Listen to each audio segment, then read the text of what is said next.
Lately, I've been trying to send you stories every day, but I feel like a large number of people who have signed up almost never come back to listen to the stories. I don't know where that is. Make you unhappy? I hope to receive comments and suggestions from you, and if you find the video good, please give me a like to give me more motivation. For those who have not yet subscribed, don't forget to click the subscribe button and press notification bell to wait for the next story. Now let's get into the story. Story 1. Back when I was in high school, my best friend and I would basically hang out at school together because her dad was the warden of the local prison and his house was even a half a mile from it. Her mom was judgmental and, well, a bit hostile. It was the attitude more than anything that kept me from hanging out over at her house. She was a woman you didn't mess with. One day, my friend said her mother came home, white as a ghost, the night before because when she and her friends had come out of the grocery store, halfway to her car, they stopped and noticed someone in the back seat. She was thinking it was my friend, her daughter, but as she stepped closer, she saw that it was an elderly woman. Well, she started to go to the car, but her friend stopped her and said that she probably got off the bus from the assisted living center and she had better call the police and let them handle it. Well, she did, and within minutes, because they were practically around the block, the police car pulled up and she pointed to her car. The officer walked up to the window and she watched as the officer snatched the door open and literally yanked the old woman out and pushed her up against the car and frisked her. My friend's mom was horrified until the officer pulled the wig off of her head. Or should I say his head? Yes, it was not an elderly woman. It was a middle-aged man. Story 2. This happened just yesterday, so it's fresh in my mind. I'm not quite sure what to think of it because it was just so bizarre and unbelievable. I might have just been sleep deprived. So last night at maybe 11 o'clock I was walking around my block. My town is relatively safe, so I didn't feel any danger. Plus it was a pretty night. I had been walking for around 5 minutes when a pale woman with blonde hair and a white dress caught my eye from across the street. She was about my height and looked to be around my age too. I didn't actually pay attention to her after I first noticed her. While I circled the block again, she was on the same street, a couple feet in front of me. She was standing on the curb staring at the cars passing by. It was a main road, so even that late people were still driving on it. I said hello to her and she turned her gaze to me. I couldn't see her face super well, but from what I think I saw, she had no pupils or color in her eyes. She just stared at me. After a while I asked if she was okay. She didn't respond again and simply pointed at the road. I was really confused and didn't understand. Right as a red car started coming down the road, she stepped into the road. The car slammed into her and it was a bloody mess. The driver immediately stopped and jumped out. It was a man in his mid-20s. We both spoke about it, freaking out. He called the police and I went around the car to see the state of the girl. Once I circled around the car, she was gone. Not gone as in dead, gone as in she just wasn't there. The blood on the road was gone too, but not gone from his car. After the police arrived, they concluded that it was some big hoax of a kid who didn't know what they were talking about and some guy who went along with it. The blood on the truck was brought to investigation, only to be found as paint. Nothing else happened with it. I'm still not sure if what happened was real. It felt so real, but I don't believe in the paranormal.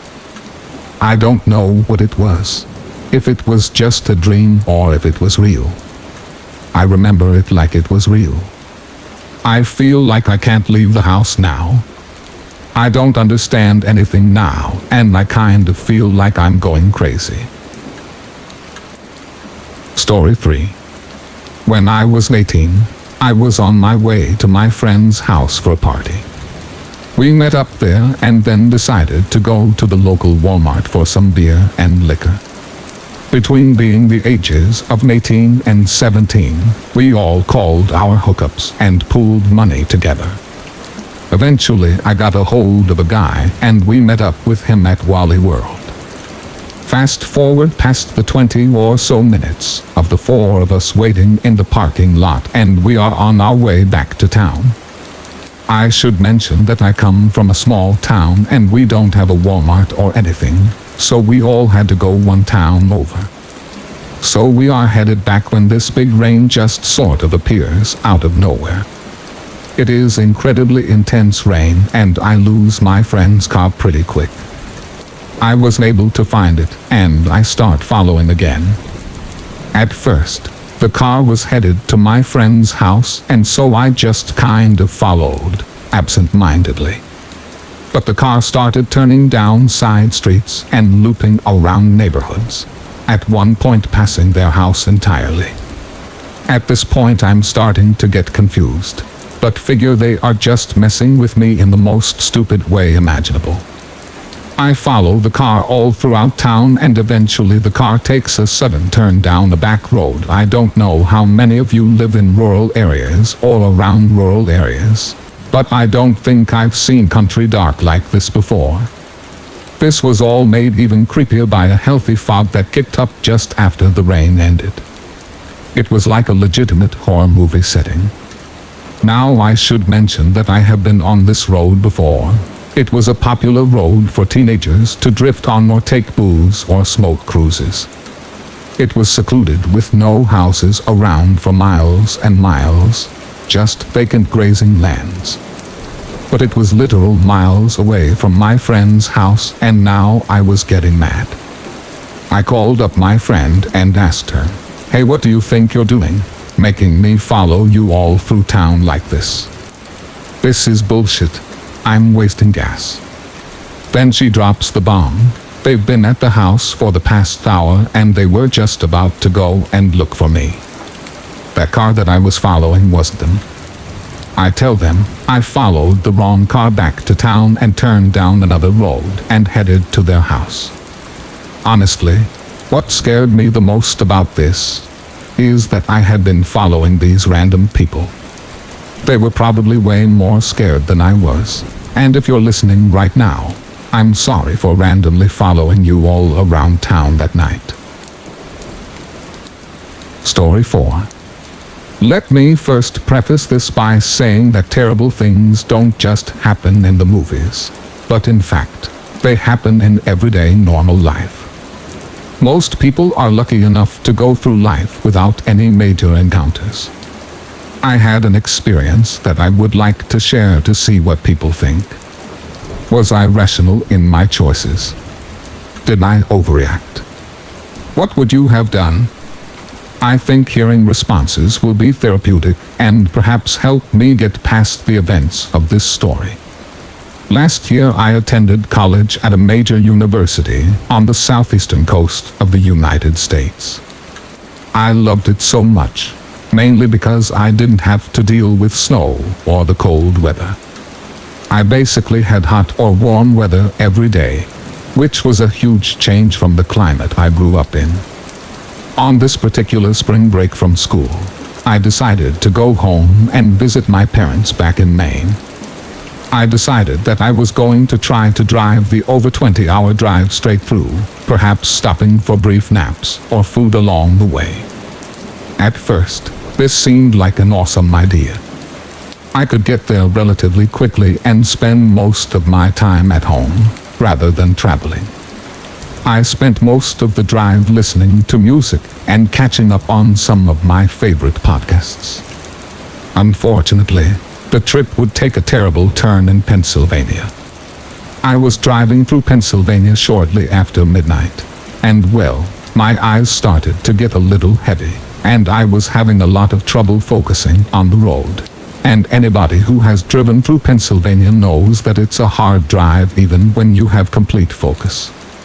It's always foggy and very mountainous, with many twists and turns.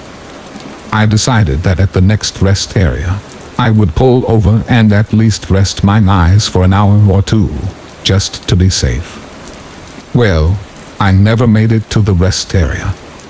I dozed off for a second, and I lost control of my car, and went right off the side of the road through a guardrail and down to a small drop-off. Miraculously, I wasn't injured too badly, but my car was destroyed, and I was completely surrounded by trees, not sure how to get back up and onto the highway.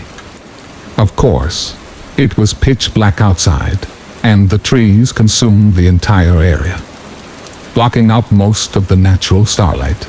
I tried to remain calm and ignore the terrible pain I was experiencing to try and call and get help. One problem, I couldn't find my phone. It was in my cup holder, but after the crash, it was so dark, I couldn't find it anywhere, inside or outside of my car. No luck. I didn't think I was injured badly as previously mentioned, but I wanted to use the flashlight of my phone to make sure I didn't have any major cuts or anything. I then decided my best course of action at this point would be to see if it was possible to climb back up the slight decline that my car had fallen off of. It seemed impossible in my condition, and with the limited visibility, it just wasn't a height that I could reach at the moment. And truth be told, I was lucky that I wasn't injured further after my car dropped down. Thankfully, the guardrail slowed my car down enough, realizing that climbing, driving, or calling anybody wasn't an option.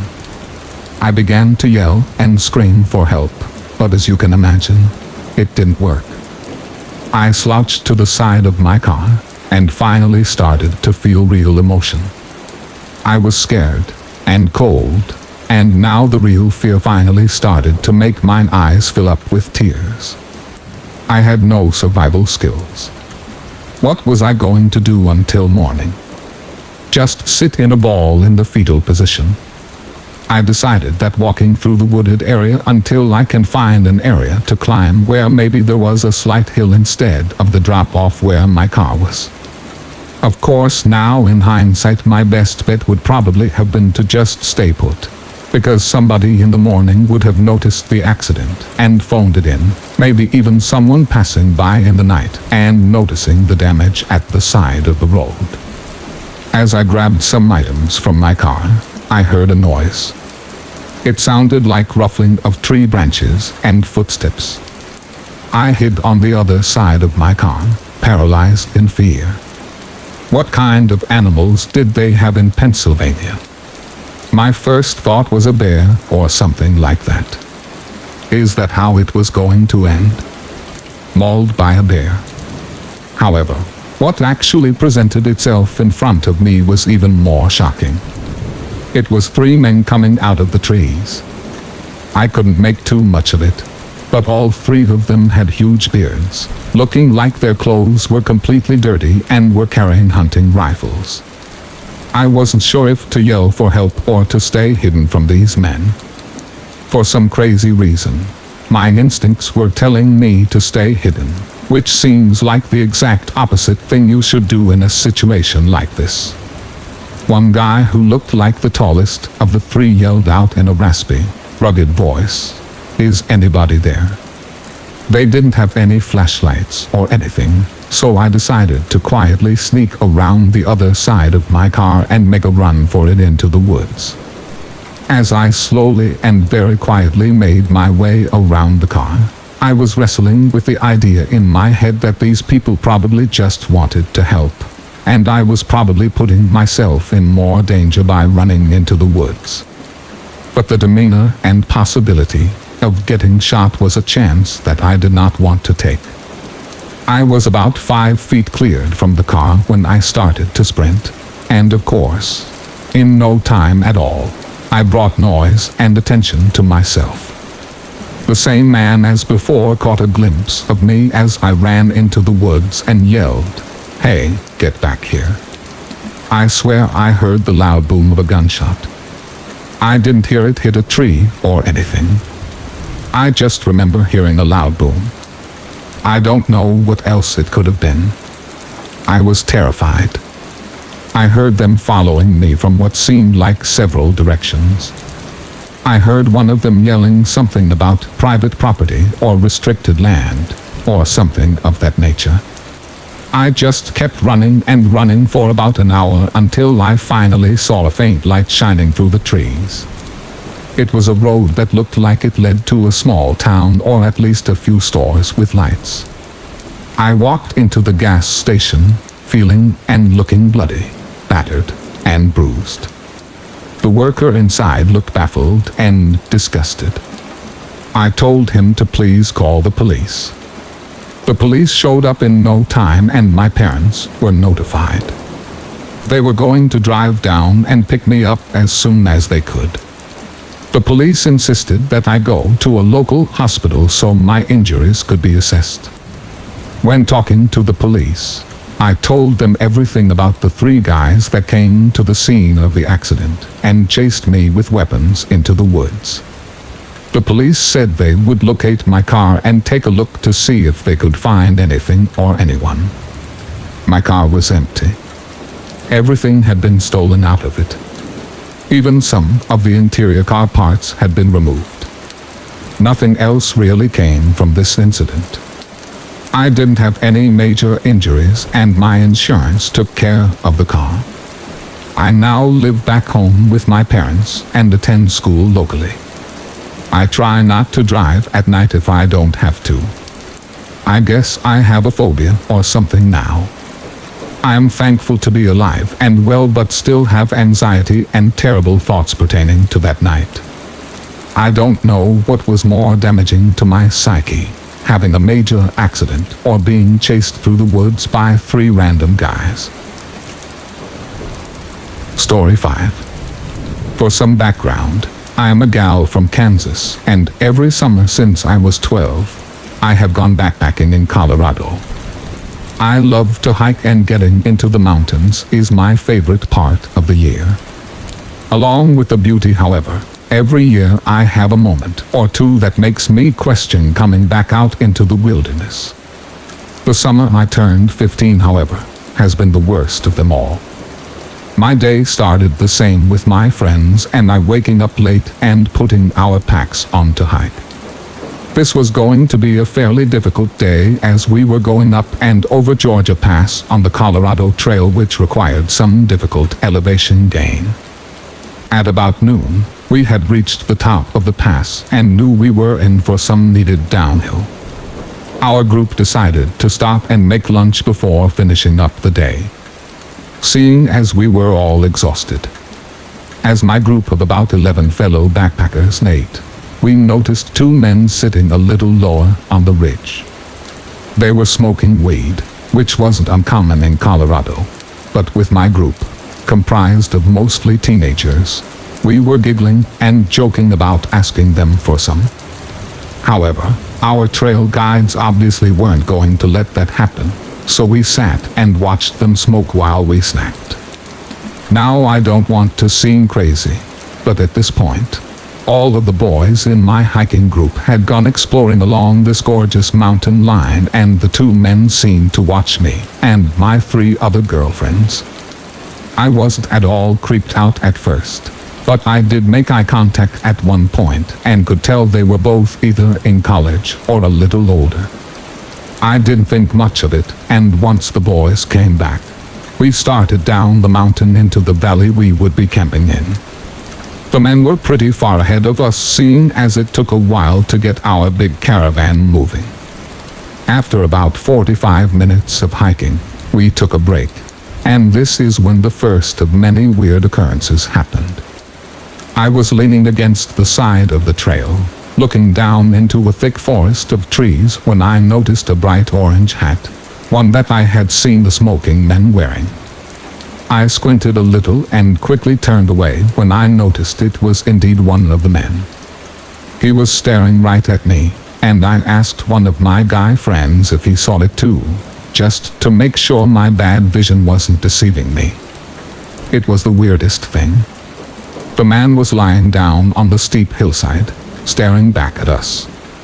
The weirdest part was that he didn't have his other friend with him, which I thought was very odd as the two seemed to be close when they were up on the ridge. I was weirded out but didn't say anything to my trail guides, seeing as I didn't want to be deemed as the overly paranoid girl. We kept trekking down the hill until we reached what seemed to be the ideal camping spot. There was a nice river, plenty of room for the 4 tents we occupied, and it wasn't far from the trail. The only downside was our neighbors, who seemed to be a somewhat large group of college boys. I thought maybe that this is where the weed guys were camping, and for some reason, the large group calmed my nerves. I guess it made me realize that the guys probably weren't hermit weirdos. Fast forward a few hours, and I headed down the trail to fill up my water. Now, normally I would do this with a friend, but almost everyone was taking a nap, and most people didn't want to walk anymore after our nearly 16-mile day. I wanted to be nice, so I grabbed about 4 or 5 extra Nalgene's and decided to do a full water run. The path to the river walked right by the college campsite.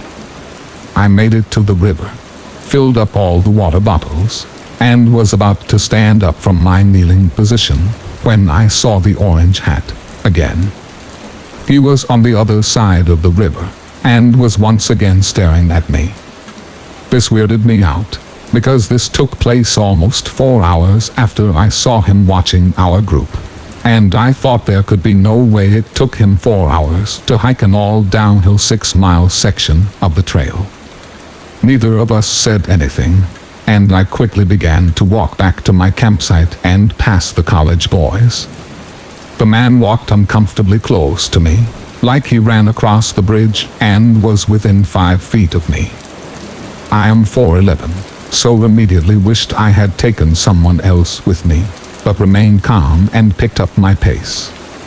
The man, unsurprisingly, turned into the college campsite. He did not seem to fit with them at all, but what freaked me out the most was that when I looked back, he was gesturing over to me with some sort of smirk. I tried to wave, a sort of peace offer if you will, but was weighed down by my Nalgene's. Then one of the men, not Orange Hat, spoke. "You need some help, little miss," he said in the creepiest tone I have ever heard. It was slow and patronizing, and made my skin crawl a little, so I replied with a meek, "No thank you," and hurried back. I felt all of their eyes staring into my back while I speed walked. I told one of the guys on the trail with me what had happened, and he just brushed it off as me being paranoid over some college kids. Still, he told me he would walk by their campsite to get a good look at them, just to make me feel better. When he returned, he was wide-eyed, but wouldn't tell me what he saw or heard. This freaked me out even further, but I brushed it off as probably being some sort of locker room talk that my friend didn't feel comfortable repeating. Now skip ahead a little while. The sun had completely set, and after putting our food in bear cans, my tent mate and I walked around 100 or so meters to our tent. It's probably almost 10 p.m. at this point, and we were ready to go to sleep as soon as we could, but talked about the day and other typical high school girl topics. I told her about how I saw the wee dude in the orange hat at the river, and that he was part of the college campsite. She asked me if he was cute, and I told her that he seemed to be a total creep. She kind of reassured me and joked that he probably thought I was cute or something. This made me laugh and I fell asleep quickly, tired from the day's work. But after we had been asleep for about an hour, I awoke to what sounded like footsteps. Through the walls of our tent, I could see a flashlight coming over from where the college site was. It's important to note that our tents were arranged in a diamondish shape, with about 30 feet between each tent. We did this because the boys tended to stay up later, and this helped to keep noise down a little for those that wanted to sleep, and keep conversations a little more private.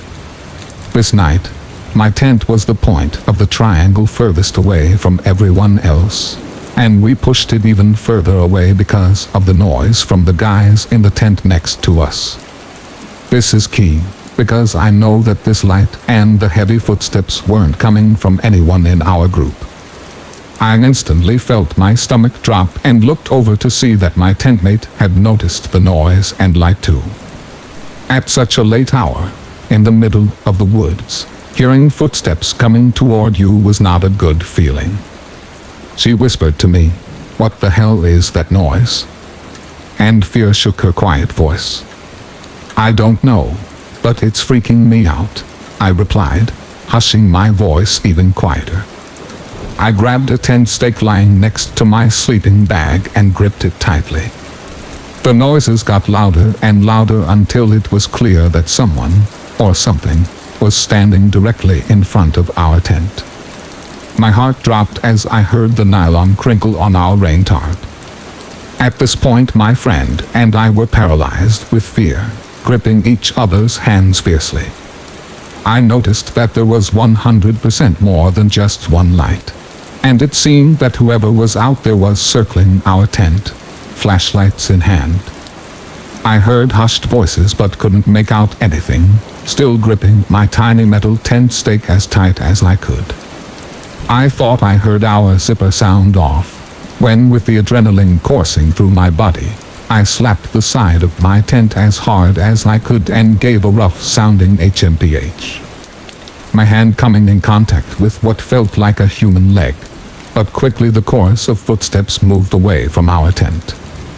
My friend and I were terrified and watched wide-eyed as the lights grew more and more distant. Neither of us slept at all the rest of the night, whispering about whether or not we should get our guides. Thankfully, the noises and the light didn't come back and I fell asleep from boredom, though I was still scared out of my mind. In the morning, my stake still in hand, I went out to see if I could find any footprints. To my horror, there was a mass of boot prints in the loose dirt and they became scattered from the other direction. What scared me the most was that the tree directly in front of my tent read, "Hello," marked into the wood with a knife. My heart sank again and I looked over to the other campsite. Though it was barely 7 in the morning, the college kids had moved on and left behind only the knife-carved message. Maybe they were just some boys trying to flirt with us or scare a couple of high school girls, but either way, the fact that they brought a knife over to our tent scares me greatly. I am still terrified to this day about what those boys could have done had I not slapped one of their legs, and what could have happened if we hadn't woken up and been aware of the situation. Something just tells me they weren't with the best intentions. Story 6. I worked in a toy shop for a couple of years, and as you can imagine, Christmas was a pretty intense time for all of us who worked the holiday shifts. It was impossible to get that job without being an intensely enthusiastic, happy, smiley kind of person. Like 80% of the staff were entertainers or had come from some kind of performance background, and we were living the dream, so to speak. We were actually getting paid to play with toys, joke with kids, and above all, Christmas was the best time of the year for that. A toy shop at Christmas time has such a magical feeling about it, especially if all of the staff have Christmas spirit about them. Now our store was hugely into Christmas, to the point where our smart casual uniforms even had assistants to Santa Claus, or Santa's little helpers, or other variations written in big writing over the back. This of course led to some fantastic interactions with kids, asking about if we had met them and things like that.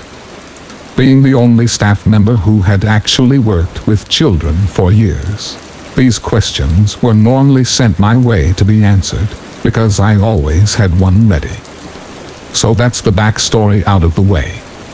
One weekday, at an oddly quiet moment, I was on my own on the shop floor while the other staff members restocked after the afternoon rush. A boy comes in, unaccompanied, must have been about 9 or 10, smiles briefly at me, and then starts walking around. I give him a couple of minutes to take a look at things, before asking him if he wants to play with this new air-powered rocket launcher that we had. No thanks, I know Santa. I don't need your help, he replies flatly. This was mildly unusual, but hey, he seemed to be a pretty sweet kid otherwise. Unfortunately, I don't know much in there that would have been good for a kid his age. I figure it'll probably be his dad or someone paying for it, so I start showing him some kind of limited stuff that would be suitable for some of the older kids. I show him a few things, and he sees something he likes, this big massage slipper. It's one big slipper that you put both feet into, and it has various massage settings. Not the kind of thing I'd have imagined him to pick out, but a fairly cool gift nonetheless. So he asks how much it is, and I tell him it's like $20 or whatever the price was. He then instantly looks angry and frustrated. Is that a bit too expensive, bud? I'm asked, keeping the tone friendly. I don't want this kid to be upset, and he nods. So I show him some other things, and he starts getting more and more difficult to deal with. He's frowning, breathing all heavy through his nose like he's building up to some kind of temper tantrum. He starts telling me again how he knows Santa, how Santa gives toys away to good kids, and doesn't ask for money in return. I just calmly explain that I can't just give stuff away for free, and then politely leave him to browse the rest of the toys. A couple more minutes go by. I'm just sitting by the cash register reading the book since the store is so quiet. It's only me and the kid, with my manager up in the office. I remember looking up from my book and the kid is at the register just staring up at me with this angry look on his face. Once again, I apologize and explain to the kid that as much as I'd like to, I can't just give stock away, otherwise I'll get fired. Your boss is mean, the kid says, seething with anger at this point. Now, this probably was the best thing to do, but since the kid was so on the money with his little statement, my boss was indeed an asshole, I just laughed. Like not hysterically, just like this little involuntary giggle. The kid does not take this well, he thinks I'm laughing at him. Why are you laughing at me? He asks, practically shaking with rage. I begin to explain that I'm not actually laughing at him, but I soon realize it's not getting through to him. He just storms out of the store, disappearing among the crowds of middle-aged women that are clogging up the mall. As the afternoon draws on, the store gets a little busier, and I get to actually do some work. Like I said, the work was fun, so it was never a problem. Being busy meant the hours go quicker, which means I get to go home quicker. Win-win. So I make a few sales, get to test out some of the fancy new Nerf guns we had in store, and the weird kid eventually just slips from my mind. Nothing remotely eventful happens for the rest of the day, right up until closing time, when I'm starting to close the store down. Someone is standing at the register. I look up from my worksheet, and it's the kid. I give him a cheery enough greeting, hoping the kid's mood has improved. But it hasn't. Instead, it's got worse. You're mean too, he hisses. Look, I'm sorry, kid, but where are your parents? I'm asked, but the kid refuses to answer. He just glares at me again. Kid, where are your parents? I don't want to have to call mall security, but you can't be wandering around on your own, okay? He knows when you are sleeping, the kid mutters. I roll my eyes. but the way he says it has me really creeped out. He knows when you're awake. He knows when you've been really bad. Where are your parents, kid? I ask again, trying to remain calm. The North Pole. Very funny, but seriously, you gotta go. The store is closing. He's gonna climb down your chimney, covered in soot, all while you're asleep, the kid said. I didn't say a word in reply. He'll know when you're asleep, and he'll be able to creep right up next to your bed. I reach for the store's phone, dialing the mall security's short number. I try not to listen to the kid, but I can't help but hear his words over the phone's dial tone. He's gonna stuff your mouth with coal until you choke and die. I turn, ready to scream at this creepy little brat. It's one thing to be a spoiled kid. It's another to say such creepy, threatening things to someone who's only trying to help. But when I turn around, the kid is gone. Not a sign of him, even outside the store in the empty mall. I've only told this story a handful of times, but it never fails to creep me out. The idea of a kid having such a skewed idea of Santa as some weird avenging angel, having such a warped view of the holiday season, never, ever fails to make my skin crawl. Story 7.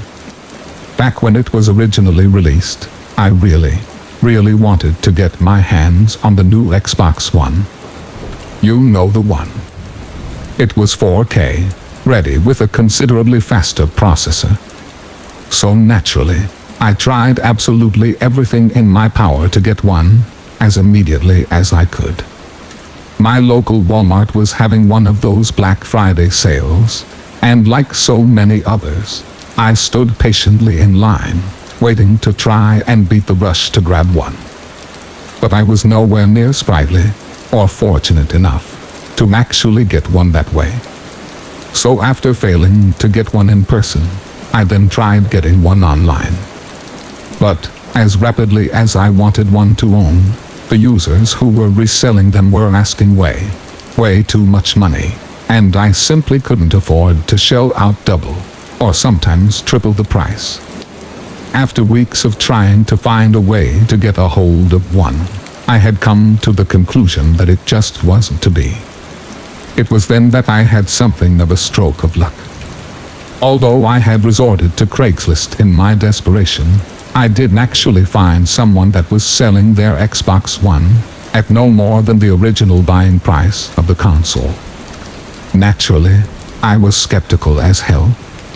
For the life of me, I simply couldn't fathom why they would do something like that. But one thought overrode all others. If I didn't put in a bid now, someone else would, and I could kiss my chance at owning an Xbox One goodbye. I immediately emailed the seller and let them know that I was very interested. Not only that, but I had the cash on hand and ready to go. I also offered to pay for gas or whatever it would take to get the console delivered to my door. I figured that would be a pretty appealing offer to someone who I guessed was just strapped for cash around the holidays. I was stunned to get an almost instantaneous response, stating that they did still have the Xbox, and were in fact still waiting for a proper bid from a serious buyer. They politely asked for a delivery address so they could bring it over as soon as possible. I was sort of hesitant to divulge such personal information, and asked if it would be a better idea to first meet in public, since it was much safer that way. I'll be honest, I wasn't too pleased with the idea of a total stranger coming to my house. But he informed me that he was going to be very busy, running holiday errands all day, and that there would only be some pretty specific windows of opportunity to drop it off. It would be much more convenient for him if he was able to come to my house. I was still not particularly ecstatic about the idea. But oh man, I really wanted that Xbox. So, in the end, I agreed, and texted the dude my home address. I figured it was safer than me going over to his place. At least this way, I'd be on my home turf. I was so happy and eager to get my hands on that new console. That excitement only grew as I began waiting for the guy to turn up. But he took his sweet goddamn time. I mean, hours and hours passed by before I began to suspect that he wasn't going to actually show up. Around 1 in the afternoon, 4 hours after he was due, I was seriously losing my cool, thinking it was a prank or something. I tried texting the guy back, asking him where he was. Previously, I had gotten pretty timely responses from the guy. But this time, I didn't hear a single thing from him. By 6 that evening, I just lost all hope. I assumed that he had gotten a better offer from someone else, and didn't have the heart to tell me that he'd picked a new buyer. I was disappointed, more than words can possibly describe. I had gotten myself so psyched, and I can't even tell you how deflated I was. It's one thing to not have gotten the item from the store. I could come to terms with that, but I was so close to having one in my hands. It sucked having my hopes dashed so cruelly like that. But that didn't mean I'd given up entirely. So, for the rest of the night, I kept looking around on Craigslist and other sites to find an Xbox One that was within my price range. But as I was getting ready to wind down for bed, I heard something. At first I dismissed it as the wind or something, that it was maybe just my imagination. But then, I heard it again. Someone was knocking, not at my front door, but lightly on the TV room window. I walked up to the bedroom window and peered out into the driveway, seeing this strange-looking dude at my front door, looking around, as if checking if the coast was clear. I'm suspicious, but I go downstairs to see what he wants. He'd identified himself as the guy who had the Xbox, apologized for being so late, and explained that he had gotten backtracked with errands during his day. Then, he casually asked if I still had the money. I opened the door all the way, but still kept the screen door closed as a precaution. Something just didn't feel right. Like, at all. I told him that I still had the cash on me, but I didn't see that he had anything with him, so I calmly asked if he brought the Xbox with him, like if it's still in his car or something. As I expected, he told me it was out in his van. He told me to get the money and come out to the van with him, and he would get it for me. I let him know I wasn't really comfortable walking out to his van, but he seems to understand, and tells me that it was all good. I briefly look over the guy's shoulder and see that there is in fact someone else sitting there in the van. Not only that, but the dude at my door had been keeping his hands concealed in the little front pouch of his hoodie the whole time while talking to me, and there was definitely something more than just his hands in there. Don't ask me how I could tell. I just could. You know when you just get a gut feeling about something. Yeah, that. I tried to stay as chill as possible as I lied to him that I was just going to go fetch my wallet and return in a minute. His mood immediately changed as I closed the door in his face before locking it.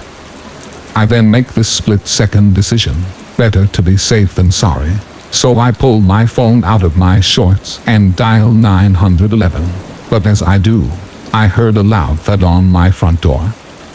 Then the sound of the van's engine revving before it zooms off into the night. When I went to check and see if he damaged my door, I nearly pissed my pants when I saw a rusty old hatchet buried in the wood. I was right that he had something in his sweatshirt and that I shouldn't go out to the van with him. Be careful who you're buying from, folks. You never know who's behind the username. Story 8. This actually happened to me this morning. I was dropping off my fiancée at work around 5 a.m. On the way home, I noticed this car speeding towards me. Nothing really unusual about that because I live on the countryside and we have a lot of open roads, so people tend to drive fast in the morning and late at night. What was worrying me was that he was just tailgating me and wouldn't overtake even though there was plenty of space and time for him to do so because it was a wide open road. He was literally inches away from the back of my car at one point, and I honestly thought that this crazy-ass dude was going to hit me.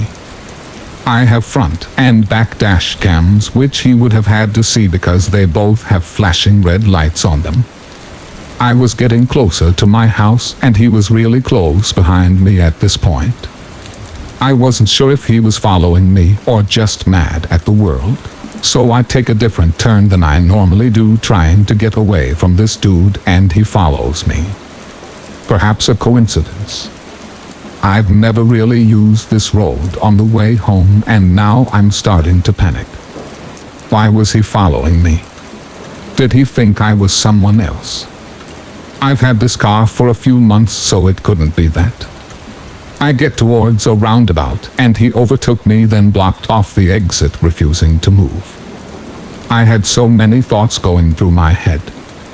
I thought I was going to die because this stupid psycho had it out for me. This was all within 30 seconds of him stopping in front of me. I just sat there for a moment. Like, what the hell did I do? I wouldn't be able to turn around quickly as the road was very narrow. Out of pure luck he stalled his car and I turned onto the wrong side of the road to get around the roundabout. I drove as fast as I could to the next roundabout and took a right turn, but I could still see his lights behind me maybe 500 yards down the road. I saw a little road with a few offshoot turnings. I've taken my car down these little roads hundreds of times. I knew where each one goes. My heart was beating so hard I could hear it. I was shaking like crazy at this point. I heard a car heading towards my way, but it took a different turn. I waited a few minutes to make sure I could get out without him noticing me. I sped out and rang the police. I put them on loudspeaker and explained everything that had just happened within the last 30 minutes. They told me to take a breath and try to relax and to drive to the nearest police station, which was about 6 miles from where I was. Soon as I got back on the road there, he was right behind me and had literally turned off his lights and snuck behind me. I'm crying on the phone to this woman saying he's right there, and I was scared that he was going to hit me or something. I got to the police station and he sped off screeching something at me down the road. I handed the police my memory card from the dash cam and they sent 2 officers to follow me home. I put my car in the garage, then honestly sat there crying, fearing what just happened. I take my fiancé to work 4 days a week and I have to pick him up again in a few hours, and I'm terrified I'm going to see that car again. Story 9. This is the first time I talked about this besides to my mom when this happened and to my friend. Anyway, I was in 6th grade, maybe 12 or 13. My friend Gabby made plans for a party at her house. She invited everyone that sat at her table during lunch. School ended and I head home to change and then walk to her house, which was 2 blocks away. I went to one of the food trucks that was outside my home. These food trucks sell soda, chips, and are basically corner stores on wheels, and they are very common in my area. I bought some sodas and then began my walk to her house. During my walk, I noticed this white pickup truck that had equipment in the bed which was sticking out. The truck also had scratches which stood out, seeing that the truck was white. It was just a creepy truck is what I'm trying to say. I see the driver looking at me and I notice that he slowed down as he passed me. When he was in my view, he gave me a creepy smile and waved to me. For some crazy reason, I thought it could be a family member, so I waved back awkwardly. He stopped waving and somehow his smile grew wider. He turned a corner and I continued walking.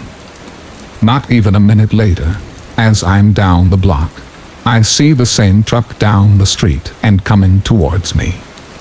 So I decided to run to a more open part of the street where there are always people around. I stopped by the corner of the block and thank God there was another food truck there. Seeing how there is always a person in them, I just stayed by the truck. As I'm standing there, I turned to see the white truck parked by my side of the street only a few feet away.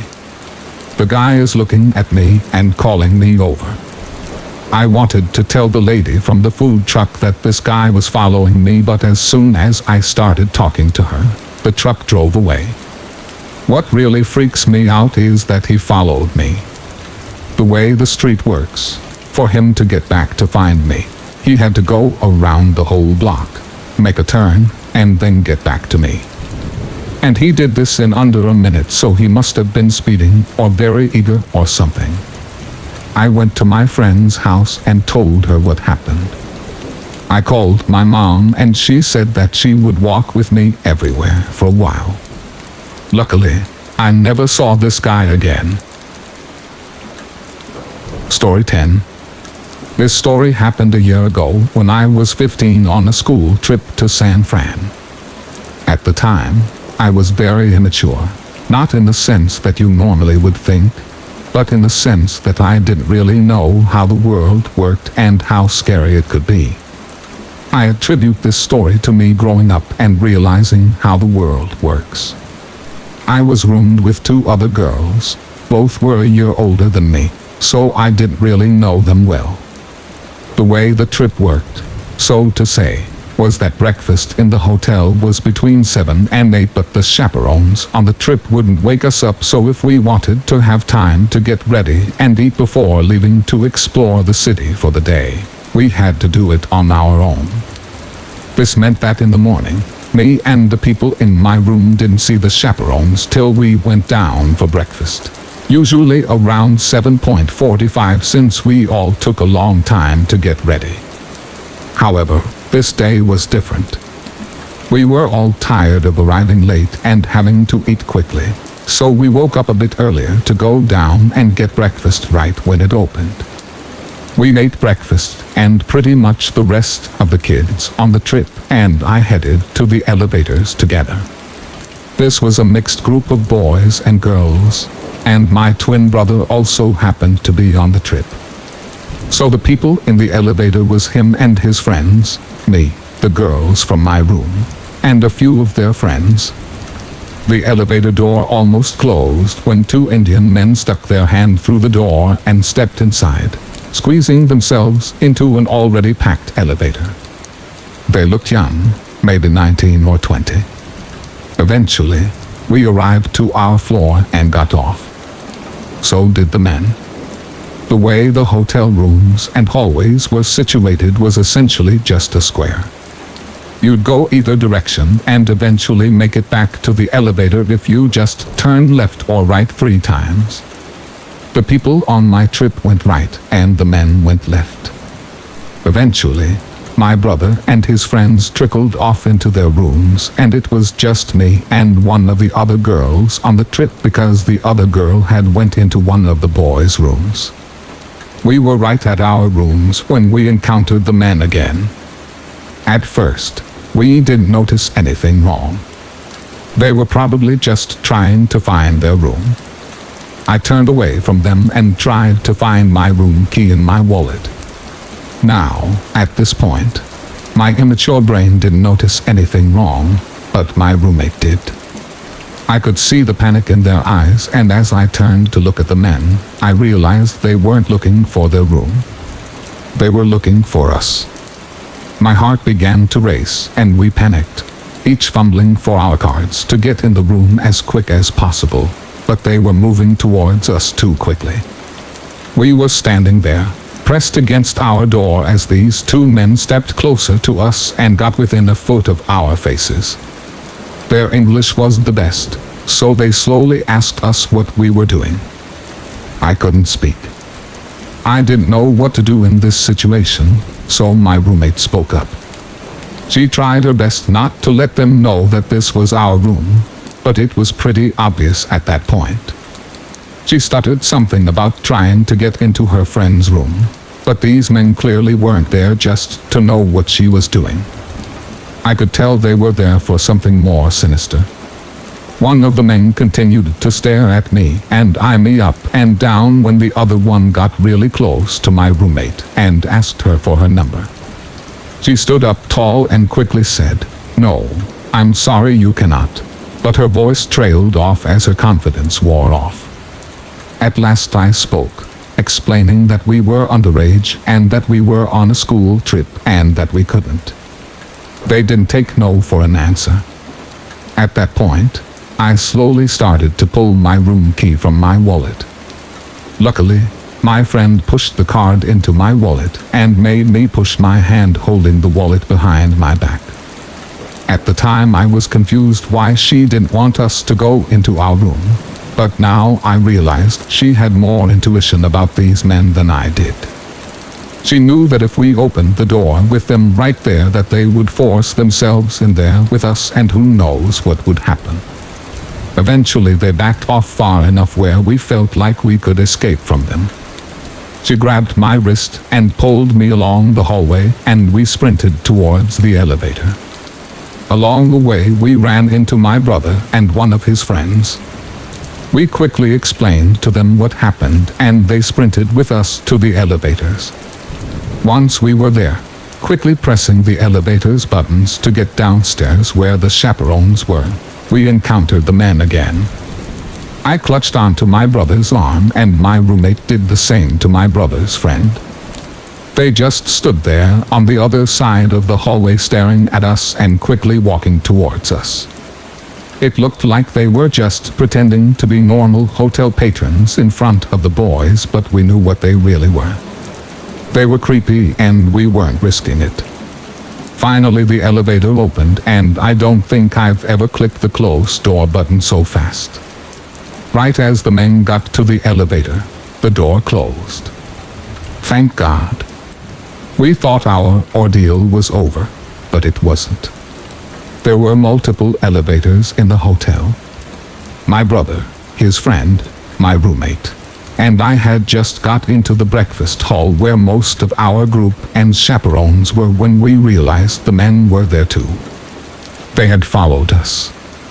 They started off standing across the room from us, but were getting closer. We left the room and went back up to our rooms. Once there, my roommate and I were panicking. They knew where our room was. They knew our floor. They could find us at any time and we didn't know what to do. Our panic was cut short as the phone rang. At this hotel you can call other people's rooms and we thought it was from one of the boys' rooms, playing a joke on us. We were wrong. When we picked up the phone, it was just heavy breathing and a quiet laughter. We hung up the phone after about 20 seconds. I called my brother and his friend and asked them if they could meet us outside the room. They walked us to the elevators and back downstairs. On the way, we told them about the phone call. My brother's friend took responsibility for it. My roommate believed him, but I didn't. I knew they wouldn't freak us out like that. They were trying to calm us down. Once downstairs again, still shaking, we told one of the chaperones about the two men and they freaked out. We told the front desk about the men, but since we didn't know what room they were in or their names, they told us there wasn't much they could do about it. They tried to reassure us that there was a group staying there that they were probably a part of and that they were leaving in a few days. It didn't calm us down though. Thankfully, we never saw them again and I never want to. Story 11. I used to work at one of those 24/7 Walmart supercenters. I was right out of high school, a 19-year-old female, and worked as a cashier for 2 terrible years while I was subjected to all kinds of abuse from customers and co-workers alike. I was screamed at, slammed into the register face first, groped, and even farted on once because this old lady was mad that the oranges were priced each and not by the pound. And I'm not even exaggerating. However, the time that sticks out in my head the most is the time that a customer tried to follow me home. I had just started my shift, and the second I got to the register, I had a line that was 10 people long. For some reason, the Walmart I worked at never had enough registers open, so people were usually really mad and impatient by the time they got to me. I get right to work and keep a smile plastered on my face while making many mandatory small talk. How do you do? How are you? Did you find everything? Most customers were polite but not very interested in talking to you, so it was easy to fall into a bit of cashier robot mode. I get this guy who only had 2 items, yogurt and Band-Aids. I ring him up in a record time and immediately bag it up, but the customer doesn't seem to be paying any attention. He wouldn't look at me or answer my greeting. He just stared right down the conveyor belt. Maybe he was just a bit zoned out. The conveyor belt didn't look too dirty. I hadn't had a chance to wash it yet because the second I walked over to the register, people lined up. Side note, always bag your produce. The conveyor belts get really nasty. I tell the man his total, which was something like $4.36, and he starts fishing in his pocket for the exact change without looking up. Inwardly I groan, but I keep my customer service smile fixed in place while I wait. He is wearing one of those muddy brown denim jackets with lots of pockets, and as he ruffles through them, I kept catching whiffs of stale BO and cigarettes. His hands were pretty dirty too, and all dried out from the cold weather. He dumps out an assortment of change on the counter, still not looking at me, and I begin to count it up. Everything is uncomfortably quiet. I can feel the eyes of every customer waiting in line boring into me, all except for the guy that was now digging in his pants pockets too. He was about 30 cents short. I let him know once I was sure that he wasn't going to find any more coins. It was then he looks at me, making this scrunched up face. His eyes were very dark brown, almost black, and they pierced right into me, accusing me, as if he thought I was lying or something. While he was watching, I counted everything. It's only 30 cents. Can't you give me your employee discount?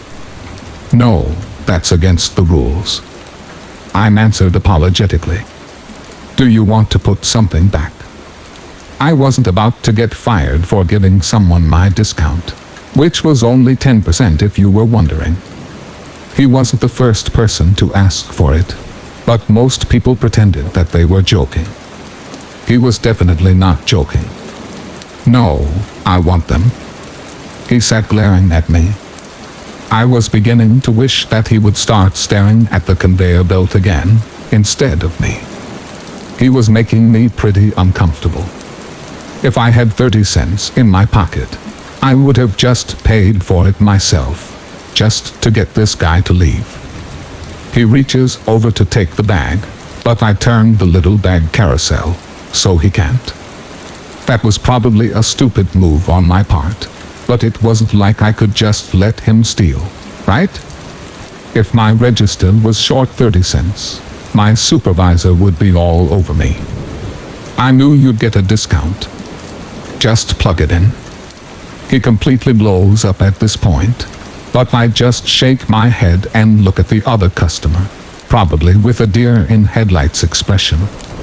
People are watching, but no one does anything. This is just something inconveniencing them, even though I'm actually pretty scared. I already started flashing my register light, so that the CSM would come over, but they were notorious for taking their sweet time. "I'll get a CSM, but it might take a few minutes," I nervously offer. But the man just goes off and goes on about how much he needed it. He leaves it before the supervisor comes over, grabbing all of his change and shoving them all into his pocket before stopping off. I'm relieved that he's gone, and continue working in an uneasy silence. Everything seemed to go back to normal after that. My shift ends at midnight, and I managed to clock out on time for once. I didn't have a car, and would normally call my mom to come pick me up, but she was out of town, and it was too late to call anyone else, so I decided to walk rather than waste money on a cab. I lived about 20 minutes away, and it felt pretty safe walking because you didn't really tend to run into people at that hour. After a few minutes walking, I noticed this car driving really slowly behind me. The speed limit was 45, and this car was probably going about 10 miles per hour. I got a bad gut feeling, and started to walk a little faster, while trying to rationalize it. It could have been someone who wanted to offer me a ride home, or get directions. But no, whoever it was stayed behind me, and did not try to pull up next to me at all, even though they were going really slow. After about 5 minutes of this, the car finally turns off into one of the neighborhoods. I was relieved, but it was short-lived. The driver parked his car on the curb and gets out of his car, and he then comes jogging up to me. I realized immediately that it was the yogurt Band-Aid guy. He was wearing the same muddy brown jacket, and staring at me with those dark eyes. I turn around and start jogging down the sidewalk, which is kind of icy, and he just jogs right up next to me. I can actually hear the chains jiggling in his pocket. He doesn't say anything at first, so I just try to run faster without slipping. Had this guy been sitting in the parking lot for hours, waiting for me to get off work? Apparently so. I feel him staring at me, and I turn my head to look at him while still running, as fast as I could on the ice. I think my lucky stars that there was fresh gravel laid out, or I probably would have slipped, in a classic horror movie cliché. "What color is your underwear?" he asked. The question horrified and disgusted me, so my immediate reaction was, "Don't be a creep." And I punched him right in the face. It hurt my hand like a bitch, but he stops running for a second, and bends forward, clutching at his face. I swear I heard him say, "Okay," but I just kept running, and was too scared to look back. I'm not sure if he kept following me after that, but I didn't run straight home because I was scared of him figuring out where I lived. When I did make it home, probably an hour later, I went to my landlady's apartment first, and told her what happened. I was really shaken up, and I told her if she saw a suspicious guy around the building, she should call the police. My mom was out of town, and she didn't answer any of my calls, so I watched Disney movies until I was calm enough to go to sleep. The next day, I told my managers about what happened, but they didn't really care. In hindsight, I probably should have called the police, but I was young, and I thought that if it was necessary, my management would have told me to do so. Don't know why I thought that, considering they had a way of not really caring about employees. I felt pretty angry that they didn't take me serious, or care that I was scared. I wanted to go home early because I was scared that the guy would show up again, but they told me I couldn't, and made me go work the registers. I quit shortly after. I never did see Yogurt Band-Aid guy again, but it's been about 10 years, and I'm not sure if I would even recognize him if I did. Story 12. When I was in high school, I knew my parents' divorce was imminent. My mom was cheating on my dad, and my dad was cheating on my mom. I did everything I could to prevent my parents from divorcing, but I knew it was a lost cause. My mother had been planning on leaving him for a long time, and eventually served him on my 17th birthday. They agreed to live under the same roof until I was out of high school, so I wouldn't have to stress having two homes. When I was a little over 18, my mom had been consistently conversating with a new man on multiple dating apps.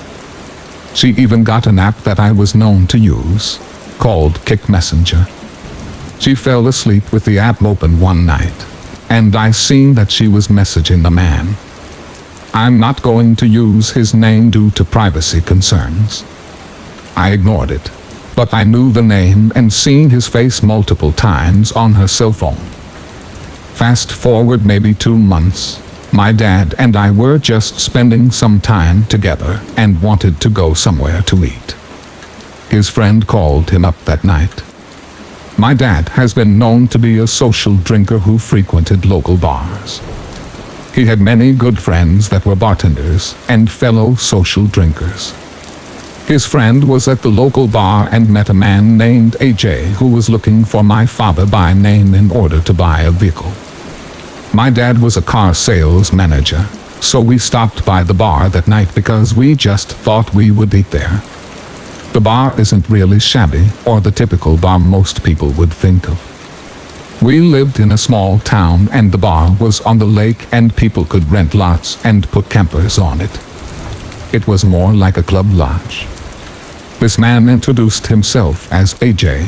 However, I recognized him immediately as the man that my mother had been conversating online with. I didn't say anything to my dad at first. I for sure just thought that he looked similar and that I was overreacting. That was until he called me by my full name without anyone introducing him to me or even saying my name. He knew my first, middle, and last name. He also came up to me to greet me at the table I was sitting at. He tried getting me to open lotto tickets for him and was rubbing against me and trying to touch my inner thighs. I was kind of frozen and didn't know what to do. He eventually left me alone when he saw people staring at him. I did what I needed to do. I searched his full name on Google and Facebook, and that's when I found out that he was a registered sex offender ex-con in a bordering state. I looked repeatedly from AJ to the man on my phone screen, and there was no doubt he was the same dude. He only lived about 30 minutes away from my own home. I pulled my dad to the side and told him that this man was not who he said he was. I showed him the picture and the information I found, and I ran to the bathroom crying because I knew something bad was happening. He lied about his name knowing me and my father's name and knowing where my father worked. After hearing this info, my dad refused to go outside with AJ. He made multiple attempts at getting my dad outside alone to take a look at my dad's truck due to the fact that he wanted something similar. He eventually stopped pushing my dad and went outside to smoke. The manager of the bar immediately locked the doors and locked him outside, refusing to let him back in. Everyone in the bar, most of them were close friends with my dad, had seen how suspicious he was acting, and many had seen him rubbing up against me. The manager called the cops to report him. It didn't take long for him to figure out that he had been caught, and he attempted to leave the bar and drive away. My dad followed him up the road, trying to make sure he didn't get away. However, he was placid enough and ended up crashing into a snowbank just up the road from the bar. He was caught by the police and charged with a DWI. He was jailed just 5 minutes up the road from my home. I did not sleep good that night, and sleep was bad for about a month.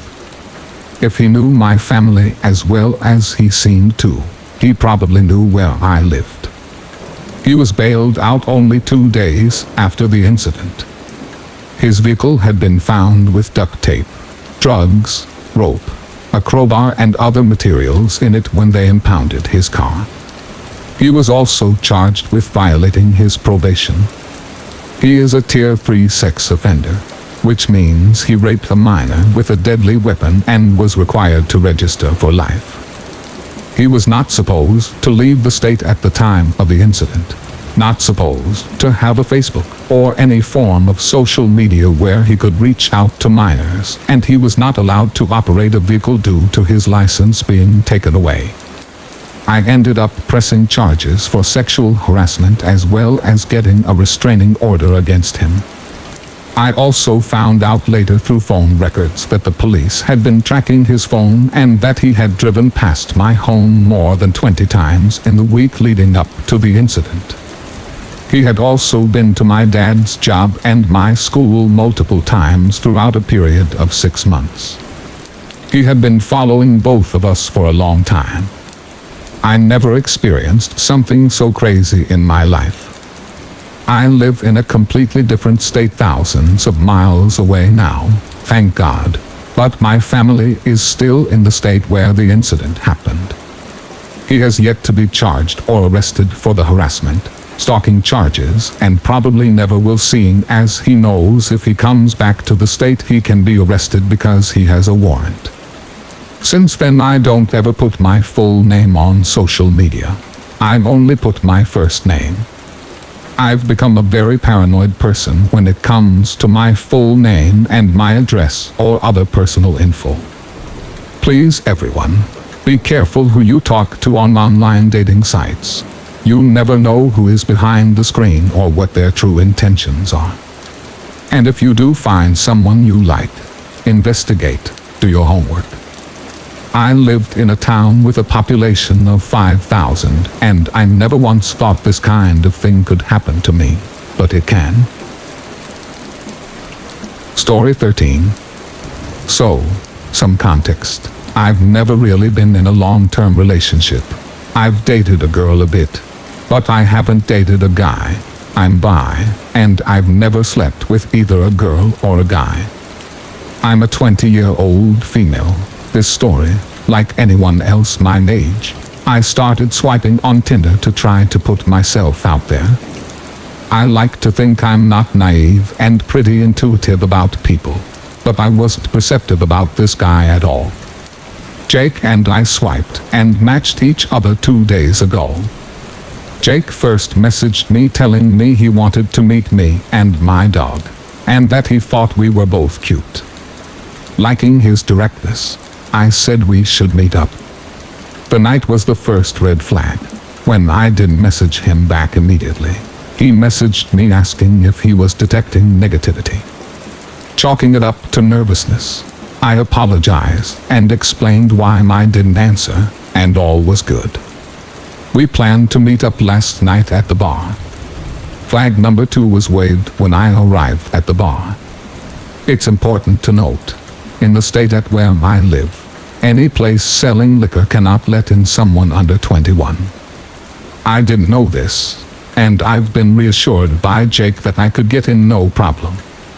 Of course, this wasn't true. Luckily, in retrospect, unfortunately, seeing my birthday was in a week, the bouncer let me in anyway. Within minutes, Jake was at the bar too. Meeting this guy, he seemed normal. Red leather jacket, chucked, typical normal dude. He orders me a gin and tonic, and one for himself, and we settle in to talk. He tells me about his life, and his family, and I do the same. We play pool at one point, so I put my drink down.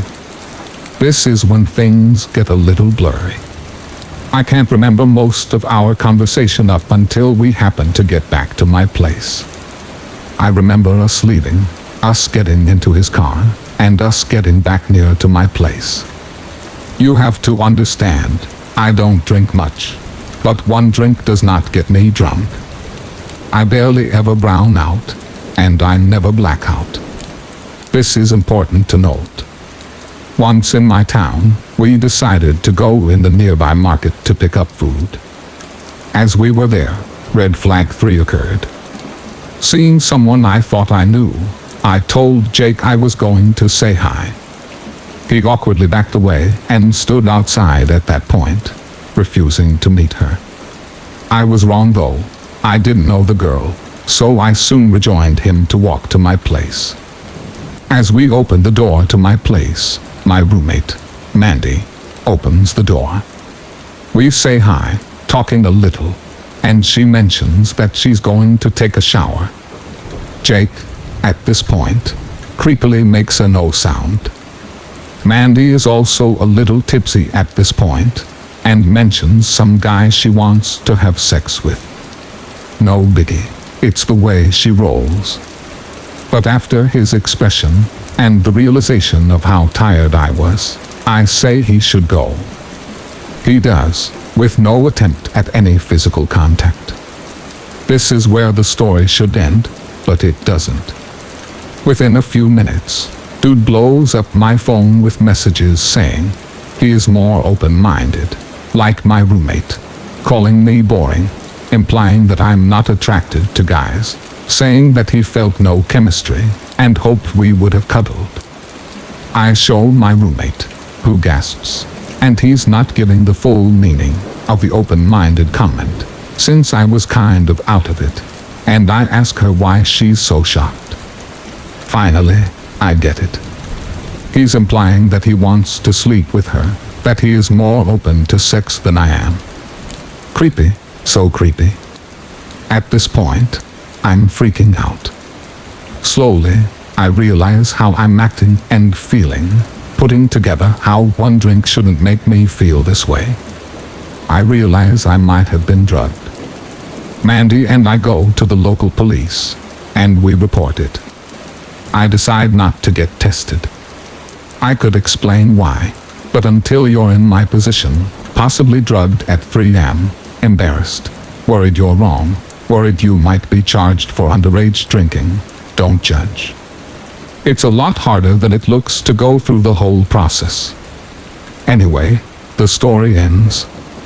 I'm terrified because he knows where I live, and with me sleeping off whatever is in my body. Story 14. So I'm a female, 23 now, but in this story, I was 21 with a 4-month-old baby. I'm about 5'9", a bit overweight, and I have social anxiety around new people. I went with my sister to her work. She was 26 and 5 feet tall. She worked at a very nice restaurant in a shopping center, and we went straight there for a 6 p.m. start after being in the city all day, collecting money for a cat rescue. I'm just chilling out, eating food, and binging on Reddit when I decided I wanted a smoke. I know, bad habit. So I let my sister know I'm going out to the car park to have a smoke as she passes through the dining area. The car was only about 70 meters away from the restaurant, having good lighting, and because it was so late, I could hang around near the doors. This is where it gets creepy. The security guard was doing his rounds, at about my height and Indian. He decides to check on me. That's cool, man. I'm just having a smoke. The conversation goes like this. How are you doing? You okay? I'm pretty good. I'm just waiting for my sister to get off work. Good, good. Your baby? Very cute baby. I have 4 at home. You got a husband? Yes, he's my baby. That's good. I have a fiancé, which was a complete lie. I was 100% single, but he was already making me anxious. I could be husband. I look after baby for you. I look after you. No, thanks. I'm sure your wife wouldn't appreciate that. No, no. Wife loves baby.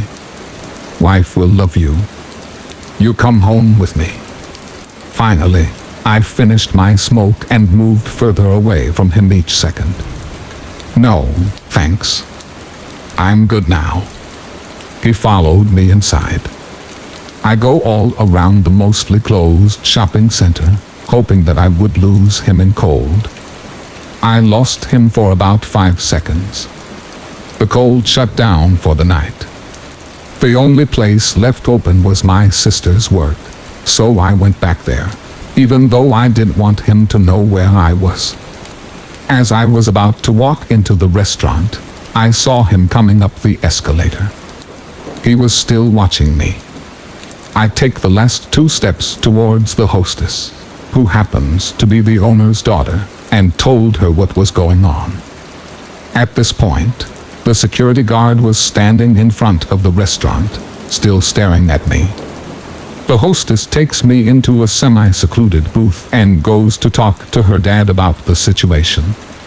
As she's gone, the creepy security guard comes into the dining area, searches for me, and then comes and sits in my booth, way too close to me and my child. "How are you?" "I want to ravish a pretty woman. You will be the mother of my babies. We will make cute babies." At this point, it was very clear that I was uncomfortable, and he still made it worse. "Don't worry. Security. I protect you and the baby." He reaches across the table with one hand now. The other hand is reaching towards my baby. I'm frozen. I didn't care about the hand near me. I was watching the other one. No one touches my baby. I'm about to snap. Full mama bear mode. When the owner, 40-ish to 50 years old, 6 feet tall, big wide build, of the restaurant steps in, asking if there's a problem. Is there a problem? No problem. Just talking with my lovely lady. This is a customer. Has she done something wrong? No, never. She's my lady, see? We're going to get married. And then he grins creepily. The silent warning for me to play along, etched in his face. Finding comfort in the restaurant owner's presence, I said, "Please leave me alone. I just want to eat my dinner." "Ha, funny lady. See, we joked. I don't know you. Please leave me alone." She says she wants you to leave now. She's just messy. She loves me. I've been waiting for you, my pretty lady. He leaves at that point. Restaurant owner makes sure I'm okay, and moves me to the employee break room, and then fills my sister in. 2 hours later, and my sister has finished her shift. We pack up and head out to the car. The security guard appears out of nowhere. He was actually waiting for me. I take pretty lady and baby home now. Come, pretty lady. We go home. The restaurant owner, like an angel, steps out of his car right behind the security guard and says, "She's going home with her sister." "No, pretty lady, mine. She's going home with me. Get in the car. I'll take care of this." So we get in the car and go home. Find out the next day from my sister that her boss had physically restrained the security guard because he went to go grab my mom as I was getting in the car. He then got him fired and permanently banned from the shopping center. Story 15. I used to be a security officer at a homeless shelter earlier this year. I worked there for almost 5 months before leaving. I have tons of creepy and scary stories from my time there. So back in March, I was at work doing what I needed to do. On the ground floor was a daytime-only homeless shelter, and on the top was a government homeless outreach office. This is where my contact was through, but I had to keep the entire building secure, even though the shelter was a different organization. The government office was a mental health branch, so it wasn't uncommon for crazy people to, well, act crazy. This particular day, an individual comes in to pick up their medication. The man took the medication and walked over to the couch and sits there in the office. After sitting down, the guy starts digging through his backpack, pulls out a bag full of white pills. This instantly catches my attention. He grabs his pocket knife, doesn't open the blade, but smashes 3 or 4 pills and uses his hand to make 3 lines, then snorts the dust off. What remained he swept off the table. This is now considered to be enacting hostile and potentially illegal, so I walk over to him and start trying to make him leave. He keeps telling me, I gotta take my meds. I inform him that he needs to leave. Then he says out loud without looking at me, I gotta suppress 9mm in my bag that will make you and that bitch shut up. Alarm bells start ringing. I know that I have a potential active shooter scenario in my hands and I'm an unarmed officer. I calmly walk backwards to the receptionist and whisper to her to get the other client up and call 911 and lock herself in the exam room and do not open the door. She does this as well as informing the other case worker of the situation, and they lock and barricade the doors. There are cameras in the lobby, so this is all recorded and turned over to the police. After many other attempts to get this man to leave and informing him that the police were called and en route, he gets up, gets in my face and tells me quietly, I'm coming back for you one day, and then storms out. The police arrive 5 minutes later and they examine the footage. They put out an app on the man and take samples of the powder on the table. A few days later they inform me that they found the man with no guns and no drugs. The powder turned out to be antipsychotic medicine. He had alleged that he lost a bottle that came in. Nothing bad happened, but still, for a 19-year-old unarmed security guard, this scared the shit out of me. Story 16. So I'm not the best at writing or describing things, but something happened to me 3 days ago and it's been on my mind non-stop. I've had nightmares a lot. I'm going away for 5 months this summer to work in Greece. Same thing I did last year. But this time, it's not as much of a last-minute decision, so I plan ahead to take a few family members away on a low-budget British caravan holiday so we can spend some time together before I leave. I booked it the week for Friday to Friday. The first few days were good, celebrating Wales winning the Grand Slam in rugby. Monday was much the same. We played bingo in the on-site clubhouse, and this is when I noticed a member of their security team. He looked quite attractive from a distance.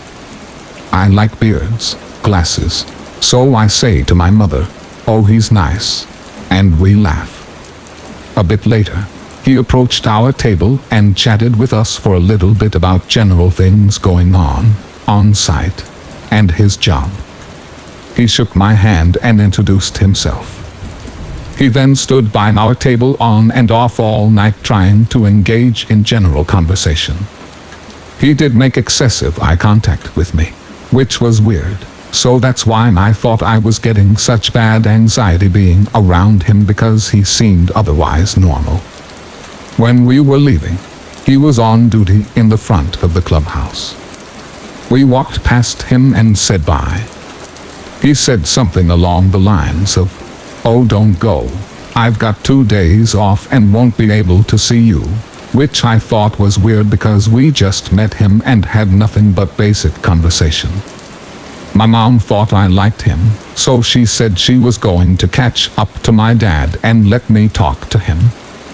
He looked like he was about to say something, but I wasn't interested in being alone with him, so I said, "Can't believe she left me behind. See ya." I could feel him watching me through the dark car park. Again, anxiety. 2 days went by and things were normal. But on the day that he came back for duty, Wednesday, he noticed us straight away and walked over. He winked at me and stood right next to me, putting his elbows on the table, tried to chat away with me, a bit too close to my face. I shrugged it off and went to go play with my nephew in the arcade bowling machine. I could see him out of the corner of my eye watching me from behind. Again, I got really bad at anxiety. I went back to my parents' table and he would walk by every few minutes, looking at me each time. I couldn't stand the anxious feeling in my gut, so I waited until he was gone and made an excuse and went back to the caravan alone. My parents arrived back a few hours later and told me he kept stopping by, asking about me and asking where I was and if he needed a check on me. He gave my mother a piece of paper with his number on it to give to me. I was embarrassed by that and joked with my mother, like who tries to get someone's mom to be their wingwoman. Thursday was our last day. I decided not to go out because I felt uncomfortable going there now after being watched and throwing his number in a bin. But my parents went elsewhere, so I stayed packing and babysitting my nephew. This is where I got really freaked out. He somehow found my number and began sending me messages on WhatsApp. I replied at first, being polite, and mentioned that I was packing and going home. He started to get a little flirty, so I put the phone on silent and went to bed. My mom had her window and curtains wide open. My dad had fallen asleep on the couch watching TV with my nephew, and I was in the single room alone. I woke up later because I heard rustling noises outside. I froze for a second, but I could hear movement outside by my window. I looked in a teeny gap and I saw him standing there, looking around, and I genuinely thought I was going to have a heart attack. I've never been paralyzed with fear before. I felt like I needed to cough, but I was so terrified to make a sound. I looked at my phone and it was 3:30. I saw a bunch of WhatsApp notifications. I was too scared to open them, so I read a bit from the notification bubble. He told me he knew where I was and he wanted me to dangle myself out the window for him to play with, along with sending me pictures of himself naked, numerous calls or texts, and all while outside my window. I laid there for about 2 hours, too afraid to move. I must have fallen asleep because the next thing I remember was my mom waking me up, saying that she had just opened the curtains in the living room and saw him standing right outside. This was 9 a.m., 6 hours later. I never felt so scared in my life. We packed up and got ready to leave. By the time we were about to go, he had gone. I ran to my car with my hood up, paranoid that he would stop us. My parents thought it was really weird for him being out there, but I never told them about all the messages, so they didn't know why I was being so weird. I felt so sick waiting for my dad to start the engine because I didn't know where he had gone or if he was still watching. If he had found out my number and caravan and had seen us in my dad's car with the license plate, what else could he have found out? I have not mentioned this to anyone because I really can't handle it right now. I feel violated in a way, although I don't know how to describe it. Story 17. I lived next to this one kid who always had badges wrapped around his entire head, even covering his face. I remembered his name as Wilbur, a 12-year-old boy who never left his house. He sometimes looked out of his bedroom window on the top floor at all of the kids who would play outside, while Wilbur just sat and watched. I remembered his windows had metal bars on them, so there was no way he could climb out of his bedroom. We sometimes communicated with each other by writing on pieces of paper. Since Wilbur couldn't hear me because his window was locked.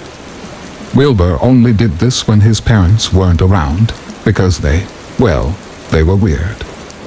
His mother and father were those kind of parents that were insanely crazy about science and chemistry, according to Wilbur. They would stay in their basement and work all their nights, except for those times when they gave Wilbur some food daily. Now, they weren't treating him like an animal. It's just his parents were very busy. They told Wilbur that he shouldn't go outside or make contact with anyone until his face had gotten better. He told me that he'd accidentally slipped on one of his parents' chemicals and had fallen face first, ruining his appearance, and his parents feared that he would be made fun of by the other kids in the neighborhood. I remember one time, a couple of older kids were throwing rocks and pebbles at his windows, laughing and pointing at Wilbur as he looked down.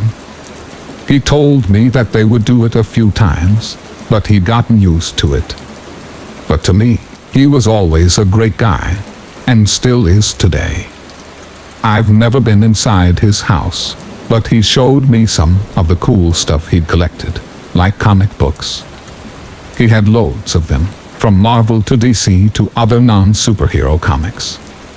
He was a huge superhero fan. He even said that he felt like a superhero. A normal human being who became affected by dangerous chemicals and then became a powerful superhero. He once wrote on the paper, and then put it up to his window as he pretended to be a superhero. I had a collection of action figures and video games that amazed Wilbur. He told me that he'd never played a single video game in his life, which was quite sad. He also told me that his babysitter had taken them away before he could play with them, and burnt them in front of his eyes. Wilbur had a mean babysitter named Miss Fitzgerald, a tall, nasty lady who never liked kids at all. This had started before his face had even become messed up, he told me. She was basically every kid's nightmare. At least, according to all the things he told me she's done. Miss Fitzgerald had babysat many kids before, and trust me, it was not pretty. Wilbur told me that the last kid she babysat, a 4-year-old girl, she made her life through 7 hours of hell. Wilbur said that Miss Fitzgerald had starved her and surrounded her bed with a few bear traps. And the worst thing that had happened, well, parents didn't know about her deed. She would lie to them just to get paid. From all the things I've heard, she is a foul, cruel woman with no soul at all. And now, she had to babysit this poor guy. Wilbur was old enough to make his own decisions, except for some, but his parents apparently hired this evil witch anyway. The parents had to go to Texas to a science convention, so Wilbur was left alone with her. One time, I was writing about her to show to him, but then I saw Miss Fitzgerald forcefully pulling him away from the window. One time, I was writing about her to show to him, but then I saw Miss Fitzgerald forcefully pulling him away from the window. And that was that. The rest of my day went by without talking to her. The next day, when I looked through my window to see Wilbur, I saw someone lying down on his bed. Looking at the person's wrapped head, I banged my fist on the window, trying to get Wilbur's attention. He slowly sat up on his bed, wiping tears from his eyes. He seemed to be crying, which gave me a thought. I had a worried look on my face as I saw bruises all over his arms and legs, a faded dark tone of purple. He went to write something down on a piece of paper. Then, as Wilbur finished writing, he came up to the window and pressed a note on the glass. What he had written terrified me, the whole situation still burning in the back of my mind. Something I knew I could never forget. Yes, he had written, "Help me." What made it worse was that his handwriting was scribbled onto the paper and was almost illegible. Wilbur kept banging on the window with his other hand. And then, suddenly, I saw someone else run into his bedroom next to him. Yes, it was her. You know who. She was holding something in both of her big, chubby hands. In one hand was a lemon, and in the other was a pair of scissors. What Miss Fitzgerald did next terrified me even more. She ran up to Wilbur, grabbing his head, holding it still. I saw him screaming in pain and fear, so I knew I had to do something. At the same time, I couldn't stop watching. She used her scissors to cut open the bandages and unwrap them off of his head and threw them to the side. What I saw almost made me vomit. Something so sickening. I was utterly shocked at looking at Wilbur's real, deformed face. His whole head was completely covered by bandages. What was underneath? I suddenly knew the purpose of those bandages. I saw his face almost melted off, showing a dark red layer underneath. I could only describe his face as looking like melted cheese on a cheeseburger. It was Wilbur's whole face. Even one of his eyeballs was burned a bit, and the chemicals had messed him up badly. Miss Fitzgerald sliced the lemon in half with her scissors, pinning Wilbur down on his bed. Then she threw the scissors to the side, next to the bandages, and held his head still with one hand. With the other hand, she squeezed a lemon slice onto Wilbur's head, into his eyes, into the red layer of his face. Oh, the painful expression on his face, his loud, muffled screams, his face stinging from the acid of the lemon juice. She used the other part of the lemon to squeeze onto his face again, torturing Wilbur with extreme pain. I decided to bang my fist on the window, which was a bad idea. Miss Fitzgerald just looked over to the bedroom window, right at me. I jumped back, as she would notice me. She ran back out of the bedroom, shoving Wilbur down as he screamed in pain and agony. I knew what she was going to do, so I ran out of my bedroom and ran downstairs. The good thing about this situation was that my parents don't know about Wilbur, coupled with the fact that they were at work. For whatever reason, I locked the front door, hoping that Miss Fitzgerald wouldn't burst into my house. I looked around for the phone, but while I was doing this, a loud bang rang in my ears. I looked behind at the door, noticing her red, sweaty face and her curly blonde hair looking in. By the looks in her eyes, I knew there was going to be some trouble. She kept banging on the door, nearly screaming her head off. As I looked around for the phone, I finally found it, next to the couch on the coffee table. I ran towards it, dialing 911, as the sounds of her threatening screams could be heard from outside. After waiting for a few rings, I finally heard the operator's voice, the usual greeting from a 911 operator. I started explaining the whole situation from beginning to end, as quickly and as clearly as possible. They told me to wait patiently, as the police would arrive at my house soon. It took a few minutes for the police to arrive, and, when they did, my parents also arrived earlier in work as well. Apparently, they had got a call from the police, explaining my situation, and decided to immediately come home. My parents were extremely worried and frightened. They asked me more questions than the police did. I had to explain everything, from being friends with Wilbur, to how his parents had left him with an abusive babysitter, to what she had done. About an hour later, a police officer came to me. He had something he wanted to tell me about the horrible atrocities that had taken place next door. The truth about the babysitter, the parents, and Wilbur was truly shocking. Based on the evidence they'd found, Wilbur's parents weren't his actual parents at all. They'd adopted him from an orphanage that's out of town. If so, they could perform an experiment on him. It was the reason why they moved to Texas, to hide. The babysitter, Miss Fitzgerald, was part of the experiment too. In fact, Wilbur wasn't the first kid to get adopted by these scientists. They had done illegal experiments on these orphans. It was to find out how much pain a child could take before death.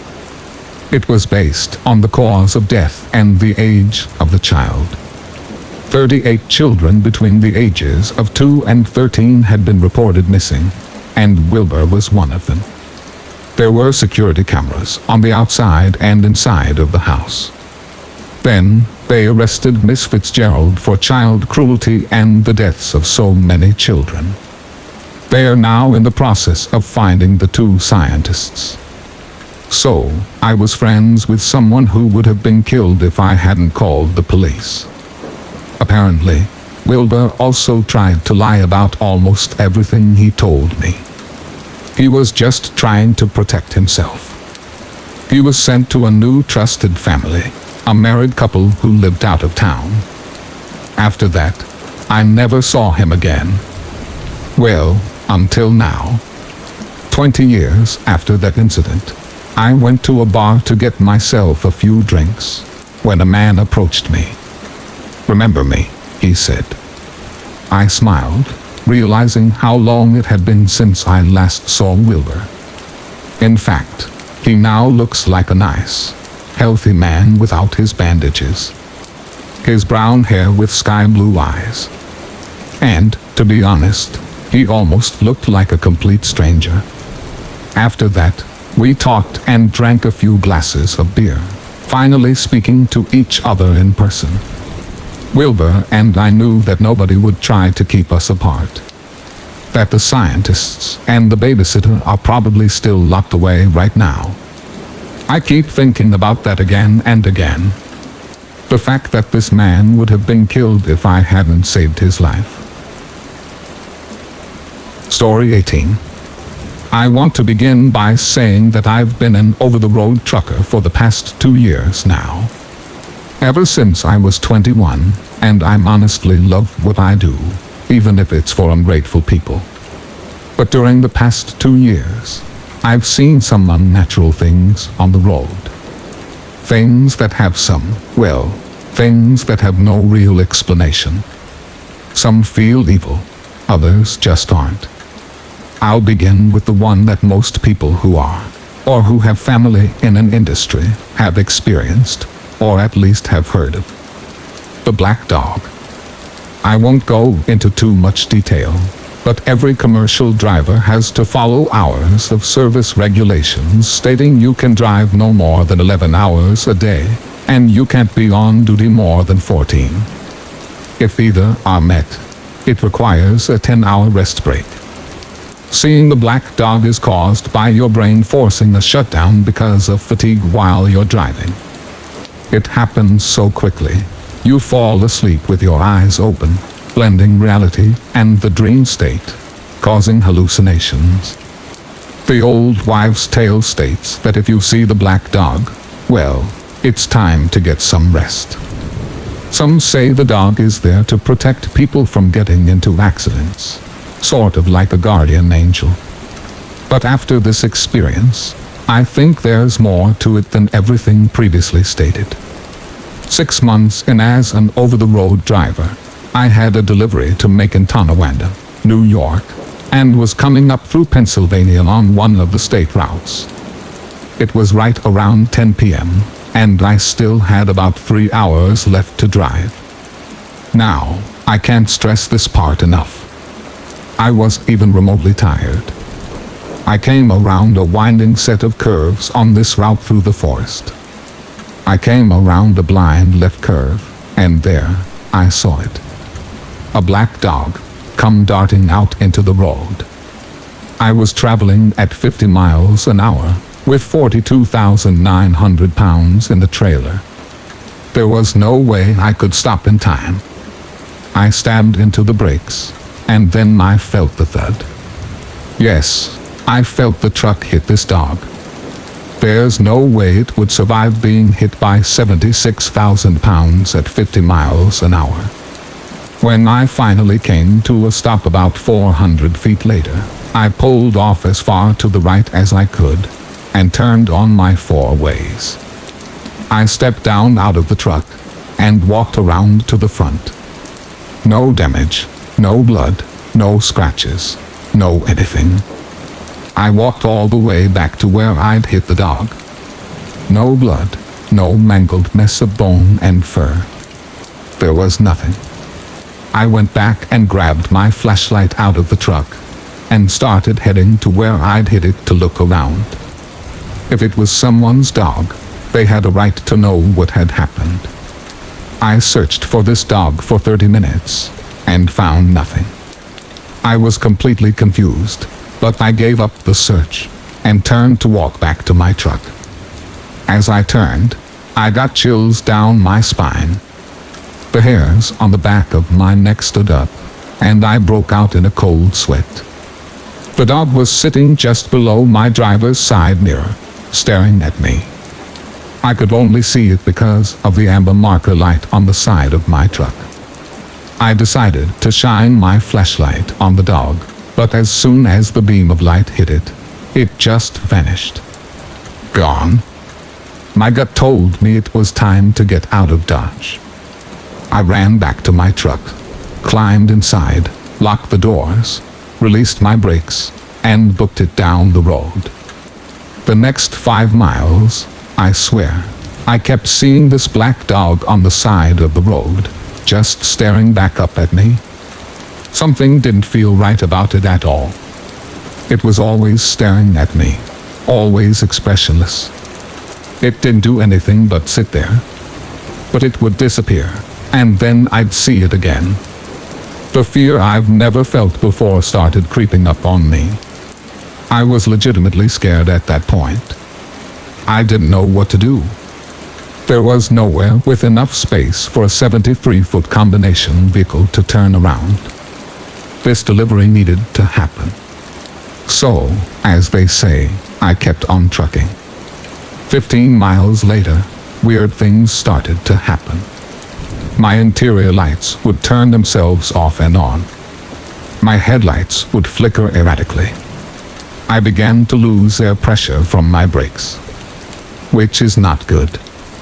If your air pressure drops below 20 to 40 sign, there's not enough air pressure to keep the springs held back from applying both the truck and trailer brakes full force. I got down to 60 psi. The low air warning light came on, and I pulled over to the side of the road, applied my brakes in 4 ways, and got out to check what was making me lose air pressure. All of my air lines were severed. It looked as if they were bitten clean in half. The air lines on big trucks are designed to withstand 150 psi of outward pressure, and something just bit them in half like it was nothing. I'd notified dispatcher of the breakdown, put out my reflective triangles, and waited. An hour had passed, and I didn't see a damn thing. Another 18-wheeler was coming up in my rears, so I switched on my CB into channel 19, which is a common channel, and radioed to keep to the left, as there was a very small shoulder, and I was about halfway into the lane of travel. He radioed back. Turn 4. Thanks for the heads up, driver. Everything all right? So, I radioed back. Yeah, airlines are bastards. Waiting on the wrecker to get it. He didn't respond after that. He came past me without slowing down, easily doing 60 in a 45 zone. I watched him follow the curb to the left. Then brake lights. I heard the screeching of tires, and watched as he swerved off the road and into a pine tree. I climbed out of my truck and ran over to him. The truck was smashed in, and a branch was pierced through the windshield. I quickly opened up the driver door, and there I saw it. The branch had impaled him through the shoulder, just above the armpit. Blood was leaking out of the area, but the branch was acting like a plug almost, preventing excessive blood loss. The driver was unconscious. I immediately called 911, gave them the state route and mile marker of the accident, the nature of his wounds. They notified EMS and the state police right away. 20 minutes later, they arrived. They had to use a saw to cut the branch, both in front and behind the driver. They had to carry him down from the truck to the gurney. He finally came to. He started crying, not out of pain, but remorse. The only thing he kept saying was, "Did I hit her? Did I hit that poor girl?" I was taken aback by a shock. The last house I'd passed was 3 miles away, and there were no houses inside of this stretch of the road. The ambulance rushed him off to the hospital. The police notified the towing company to come and get his truck, and called his company to inform them. I gave the state police my witness statement, and shortly after, the wrecker for my truck arrived, along with a relay driver to finish my delivery. The towman took a look at my airlines. All he said was, "You saw it, didn't you? The dog. You saw it." Shaken, I replied, "Yes." All I got back was, "It saved your life, kid. Remember that." He got the truck hooked up, and I was on my way, having it towed to a dealership about 30 miles away. That was the last time I ever saw the black dog. Well, so far, at least. I don't know what it is, what it wants, why it chooses who it does. All I know is that it saved my life. So, if in your travels you ever see the black dog, pull over. Immediately. I have plenty more stories to tell, but I don't know if people want to hear them. Let me know, and I'll try to get more written down. Oh, after doing some research, the nearest house is to where this took place. There aren't any family homes. No children whatsoever. Story 19. The year was 1980. My wife and I lived in the suburbs of San Diego. Normal Heights, to be exact. We lived in a small house we rented after moving from Imperial Beach, about 10 miles to the south. I worked as a quality assurance manager at a small machine shop nearby. It was a small, quiet neighborhood. This was after the war in Vietnam had ended, and a lot of the Vietnamese refugees had come to America, a lot of whom had moved into our area. They were friendly enough.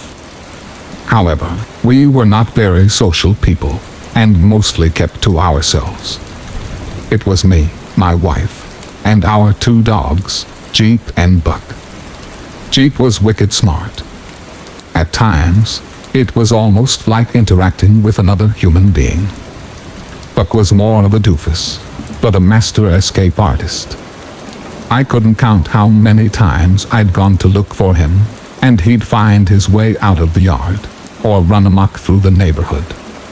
Nothing unusual or strange happened at that house, nor was I ever worried about my family's safety. Most people knew I was not the one to mess with. After all, I had a rather brutal upbringing. My father hung around with bikers and mafia types. Well, I was practically raised by 1%. In fact, not long before that, the police had broken into my house, guns drawn, ordering me on the ground, and asserting that they would blow my head off. I'll, let you use your imagination to guess why. So, as you can imagine, I'm not easily frightened. That is, until that one night. A night I don't think I'll ever forget. My wife and I were dead asleep that night. I'd gotten off of work late, and I was exhausted. When I suddenly awoke to a sound I can only describe as a car smashing into a brick building at full speed. That sent me to vertical in no time flat. My wife and I stared at each other, both of us too shocked to move. After a second or two, I motioned for my wife to stay in bed, as I made my way cautiously through the house. It all happened so quick. I couldn't tell where it had come from, or what it could possibly have been. I looked out my back door, unable to see anything, as a heavy marine fog had rolled in, leaving me only 10 feet or so of visibility. I quickly grabbed a flashlight from the cabinet by the door, and carefully made my way out of the door. The first thing I noticed as I stepped out into my yard was the silence. There were no crickets chirping, no dogs barking. Absolute stillness. I felt the hairs on my arms stand on end, as I began to become more and more uneasy as I slowly moved through the yard. My yard was small, surrounded by an old 6-foot-tall wooden fence. There was a single low-wattage flashlight above the back porch, which only served to increase the growing feeling of eerie dread that came over me. As I approached the back gate, I stopped dead in my tracks, as I shone the flashlight up onto the gate. Or, more accurately, where the gate used to be. I stood there, amazed. It looked as though the gate had been completely ripped off the fence. What could have possibly torn a heavy, 6-foot wooden gate straight from the fence? Even a post was torn apart. I shone my flashlight up past the gate, and to my disbelief, I saw my gate across the alley in my neighbor's yard. On the other side of this short, chain-link fence, about 25 or 30 feet from where I stood. It was then that I decided whatever had done that was not something I wanted to meet, not with just a flashlight. I turned around and bolted back inside. Needless to say, we didn't get much sleep that night. A few days went by, and all was quiet, as it always had been, until our neighbor, an older, heavier-set lady, showed up at our door. Apparently, she had found Jeep pawing at her door that morning. However, Buck never came home, nor did we ever see him again. That was 20 years ago, and to this day, I don't know whatever happened to old Buck. But what I do know is that shortly after Jeep returned home, my wife and I saw a news story about a group of Vietnamese refugees who'd been detained by the local police for hunting neighborhoods for dogs. All of this only after a neighbor had happened upon them cooking the poor creatures a dozen at a time. Story 20. I work as an emergency medical courier. What's that, you ask? Basically, hospitals and retirement homes run out of supplies and meds like you wouldn't imagine. Oftentimes, I'm delivering blood or surgical tools to an ER while someone is on the operating table from a gunshot wound or stabbing. I've had calls where someone is having a heart transplant and needed blood immediately, or they'd be dead. There must be a lot of gangs in my town, because I sure stay busy. Sometimes I'll receive a delivery for organs, even. I'm on call and constantly busy. I only work at nights, as it's easier to travel and to get to where I'm going to much faster. Let's turn the clock back 2 weeks to where this all started going downhill. My life faded to black. So, I get a call to pick up some blood from the Red Cross and take it to the hospital in Poway, Indiana. Okay, no problem, I thought. Hell, it's only an hour and a half drive. Easy. I grabbed my keys and my service pistol. I'm a veteran with a concealed carry permit. I never leave home without it. I head out to retrieve the red blood cells for delivery. I arrive at Red Cross for the blood. Show my badge to get in and sign for it. So far, so good. It's approximately 11:30 at night. Roads are clear and the weather isn't bad. But no traffic. Well, aside from all over-the-road truckers. Cross over the bridge to Indiana and I'm now on Highway 150 westbound to Poway. I have the blood in the back seat and everything's going fine. I turn on cruise control and set it to 50 mpg and sit back and relax. Have some music playing. A slight drizzle begins to come down all around. Now, low visibility with fog. It's pitch black with no streetlights on these long country roads. Suddenly, two large deer are in front of me. I slam on my brakes and they lock up on the wet road. Smash. I slam into the two deer directly. My car's fucked. I call dispatch and alert them to the situation. I'm now out in the middle of freaking nowhere with blood that needs to get to the hospital immediately. I call AAA for a tow. My car is in complete disarray. I wait for a driver to come and retrieve the blood to complete the delivery as I wait for the tow truck as well. My livelihood is driving for a living and now my car has jumped. The two deer scatter in different directions as I get out a flashlight and assess the damage. It's 20 degrees out and the heat doesn't work in my now destroyed car. Eventually, my car and I make it back home. I order parts to try to save my work vehicle as I also have a family and I need it for everyday use. I'm now out of work, or at least until I can make the necessary repairs. Days come and go and I get the parts. Radiator, fan clutch, coolant reservoir and the like. After days working on my car, bending metal, stomping on my hood and replacing everything I need, I did all this in the freezing cold. Finally, I get the son of a bitch running. Yes, finally I can get back to work. So the weekend comes and I'm working.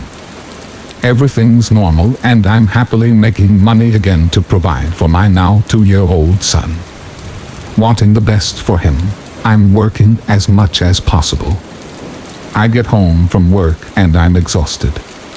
I go to sleep and try to catch a quick nap before my next shift. My wife takes the kids and is doing some last-minute laundry as we're moving soon and our lease was just let up. I'm out like a light after driving for 14 hours. I wake up to a monster on top of me making loud noises. Disoriented, I look around frantic. It's my German Shepherd, Odin. He's 2 years old and 75 pounds of pure hellhound. His fierce barking puts me in a frenzy. I try to look at my surroundings, but all I see is the thickest dark black smoke you could ever imagine. I grab my phone and light up my flashlight. I can't even see an inch in front of my face. Wearing a t-shirt and shorts, Odin and I make our way downstairs trying to escape. I can't breathe as I inhale the most horrible fumes and gases from whatever the hell is causing this madness. We're now outside. I call 911 coughing and falling to the ground, slowly losing consciousness from the smoke inhalation. Oh geez, I yell into the phone. Our 5-pound terrier is still in the house. The operator makes it clear I'm not to enter the home and to wait for the fire department. No idea how long they'll take. Opening the door to my old-ass Ford Ranger, Odin jumps in the driver's seat. I race back into the smoke-infested home, flames coming from the basement. Visibility is now 0 and the smoke is toxic. Frantically searching with my phone's flashlight, trying to yell with whatever voice I have left. The operator still on the line. Using speakerphone, I hear them asking me, "Sir, please remain outside." I feel something brush up against me as I make my way to this top story of the house. I scoop up Dillinger and we knock the fuck out of there. Just as we make our escape, the flames are rising as my wife and kids pull up. She's freaking out and yelling and screaming as I hand her the dog and collapse to the ground. I'm slipping in and out of consciousness. What feels like hours but was probably only minutes later, the fire department arrives as well as EMS. I'm now being carried by 2 large firemen to the back of the ambulance as I see about 15 men getting suited up with gas masks, axes and the big gas water hoses. They rush into my burning home, hearing my wife yelling and my 2-year-old boy crying for me. I feel someone or something pushing against my ribs and something soft against my mouth. I now know the EMS woman was administering CPR and chest compressions to keep me from passing out. I'm awake in the back of the ambulance, being questioned by a fireman and investigators asking me health-related questions. Choking and coughing, I'm barely able to relay much. Still very disoriented and confused as to what had just occurred. I tell them as much as I know, which was much as I was just sleeping before I had to get up for work. I try to go back inside. I learned that they cut the power and said we couldn't stay there anymore. I wanted to grab some things if I could. Pissed off, I go sit back down. Them wanting to take me to the hospital. I yell, how can I leave my family? They now have no roof over their head. It's freezing cold. They have no food. Fuck the hospital. I have to take care of them. Sergeant, we have a refusal, I hear him say. It's okay, son, but I must warn you, there will be some side effects from smoke inhalation. You need to get it checked out in the next few days. Yes, sir, I muttered. Well, turns out the dryer somehow malfunctioned and caught on fire. Lint tray was empty and the dryer plug untouched and unharmed. It's very strange and they were all baffled. Taking notes, the firemen get the model number for the dryer to see if there were any recourse for that particular one.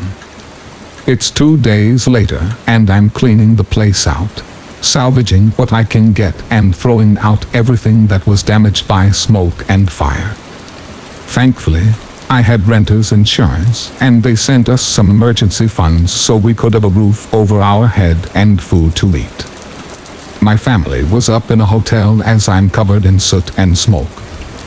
I hear from their fire investigator.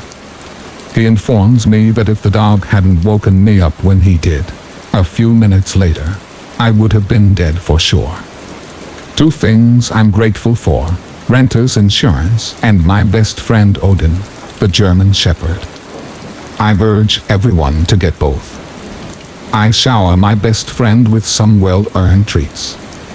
Well, I haven't slept in days and I nearly died from simply trying to rest before work. So now, I'm terrified every time I lay in bed. So, here's to another night of no sleep. Story 21. So, I grew up in Las Vegas. I moved there when I was in 2nd grade.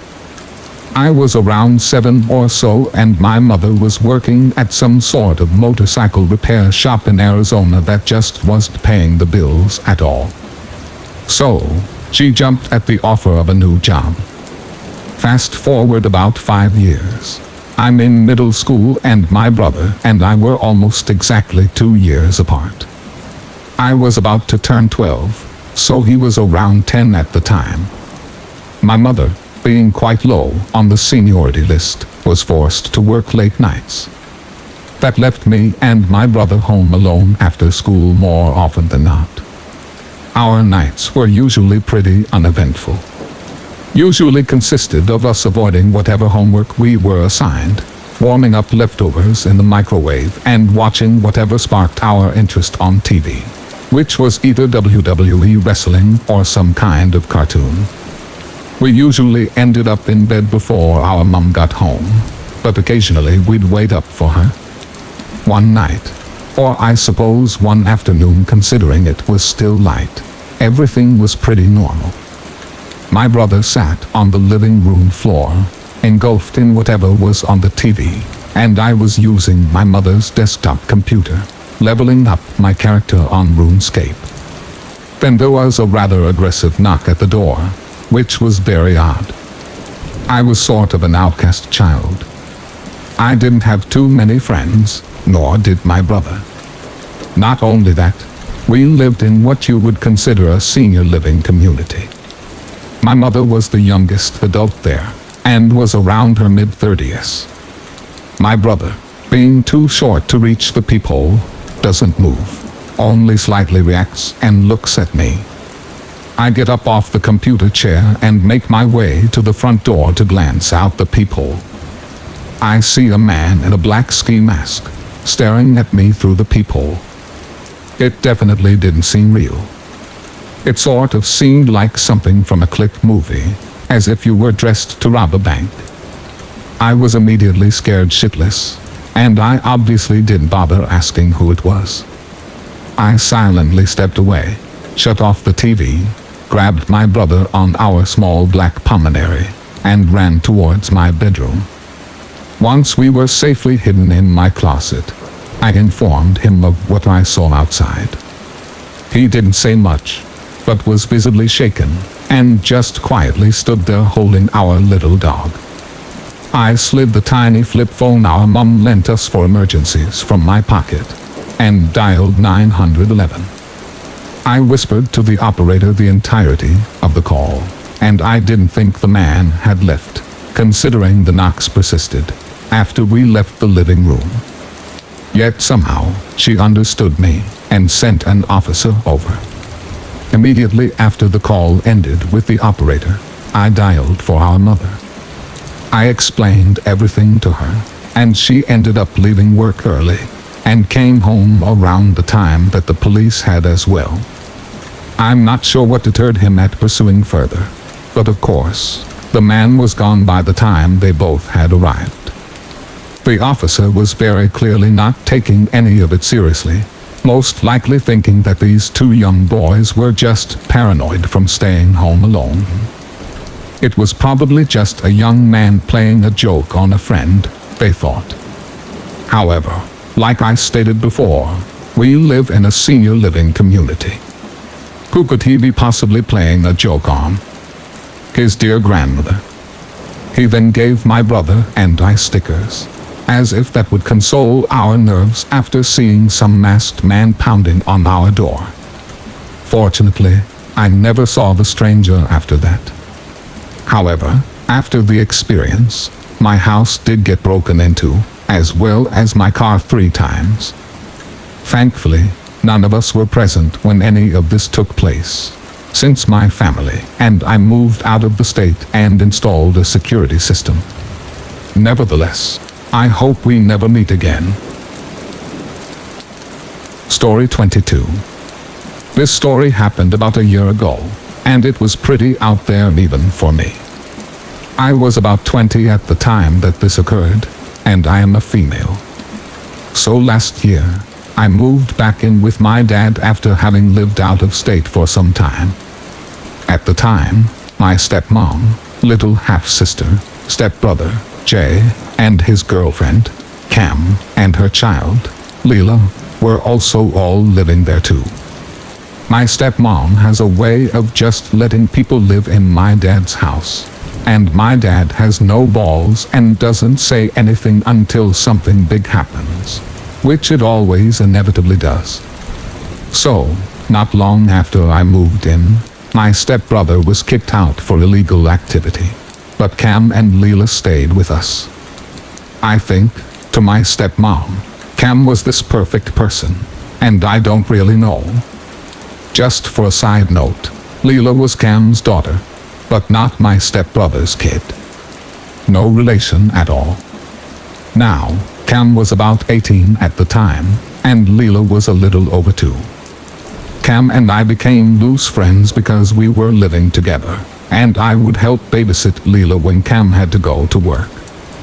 Eventually, we both got boyfriends. She started dating a guy she met at work, and I started dating someone who I knew from high school. I thought her new boyfriend was great, but the terms of him visiting were kind of weird. He was legitimately visiting his girlfriend, who was living in her ex-boyfriend's parents' house. Kind of weird, but whatever. So, little by little, I start noticing that my stuff was disappearing. Small stuff at first, like socks or panties. mainly thongs. The kind of stuff you just assume gets lost in the wash. But then my perfumes started to go missing. Suddenly, jackets, dresses, shoes, and jeans, and bras were also missing. Now, sometimes I would find these things in her room, and other times, she would suddenly appear with them after I mentioned not being able to find something. On days, I would come home and find a large amount of stuff missing. Cam would make up wild stories about Jay breaking into our house when no one was home to steal girls' clothes. Yep, she tried to get me to believe that. Even went as far as bending out of a window screen and breaking the window lock to try and prove this. This honestly was the most extreme thing Cam did to try and get me to believe her insane stories. Eventually, we got into a big argument because my brand new car had been messed with, and I basically accused Cam of going through my car and taking my stuff. Now, while Cam was younger, I was somewhat scared of her. I am very thin and petite, so I don't put up much of a fight. But Cam was taller and stronger, and had already struck me on occasions prior to this.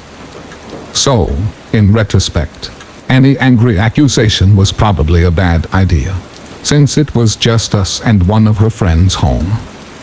Cam threatened to beat me senseless, among other colorful things, and I eventually backed off and left. Things went back to normal for a day or so, until one night, Cam literally freaked out because her boyfriend was out of town, and I was hanging out with my own boyfriend. So, she had nobody to give her attention. Now, when I say freak out, I mean Cam started claiming she was pregnant by her boyfriend, in an attempt to make him come home. Problem was, Cam's boyfriend was going to school to be a doctor, and knew that since she was still recovering from a personal medical condition, it was literally impossible for her to be pregnant, especially not the amount of weeks she was trying to say she was. So, he called me and had me search the house for a supposed pregnancy test, which is disgusting by the way, but I couldn't find one.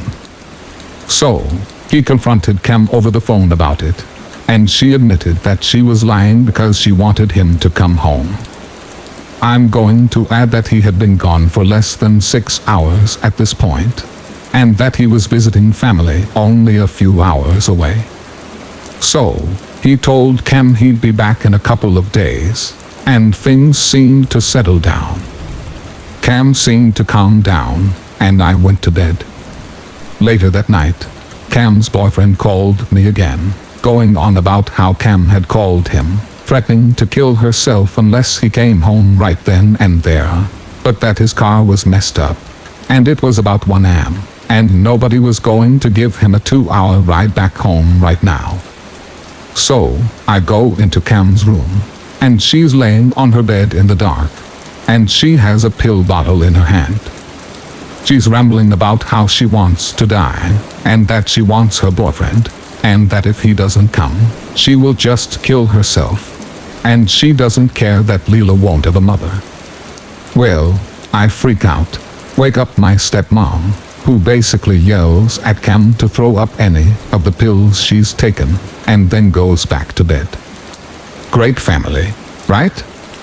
So, yet again, Cam admits about lying about the pills, and was just hoping her boyfriend would come home to get her, as if he thought she was going to kill herself. He'd have to come then and there. Foolproof plan, right?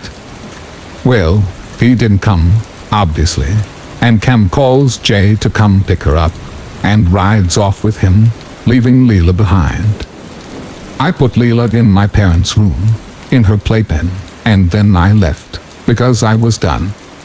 But apparently, Jay dropped Cam back off later, and her boyfriend, who had finally gotten a ride into town, finds Cam cheating on him with Jay. They got into a fight, and then I guess Cam started with the suicide thing again. So, her boyfriend called the police, and had her back arrested.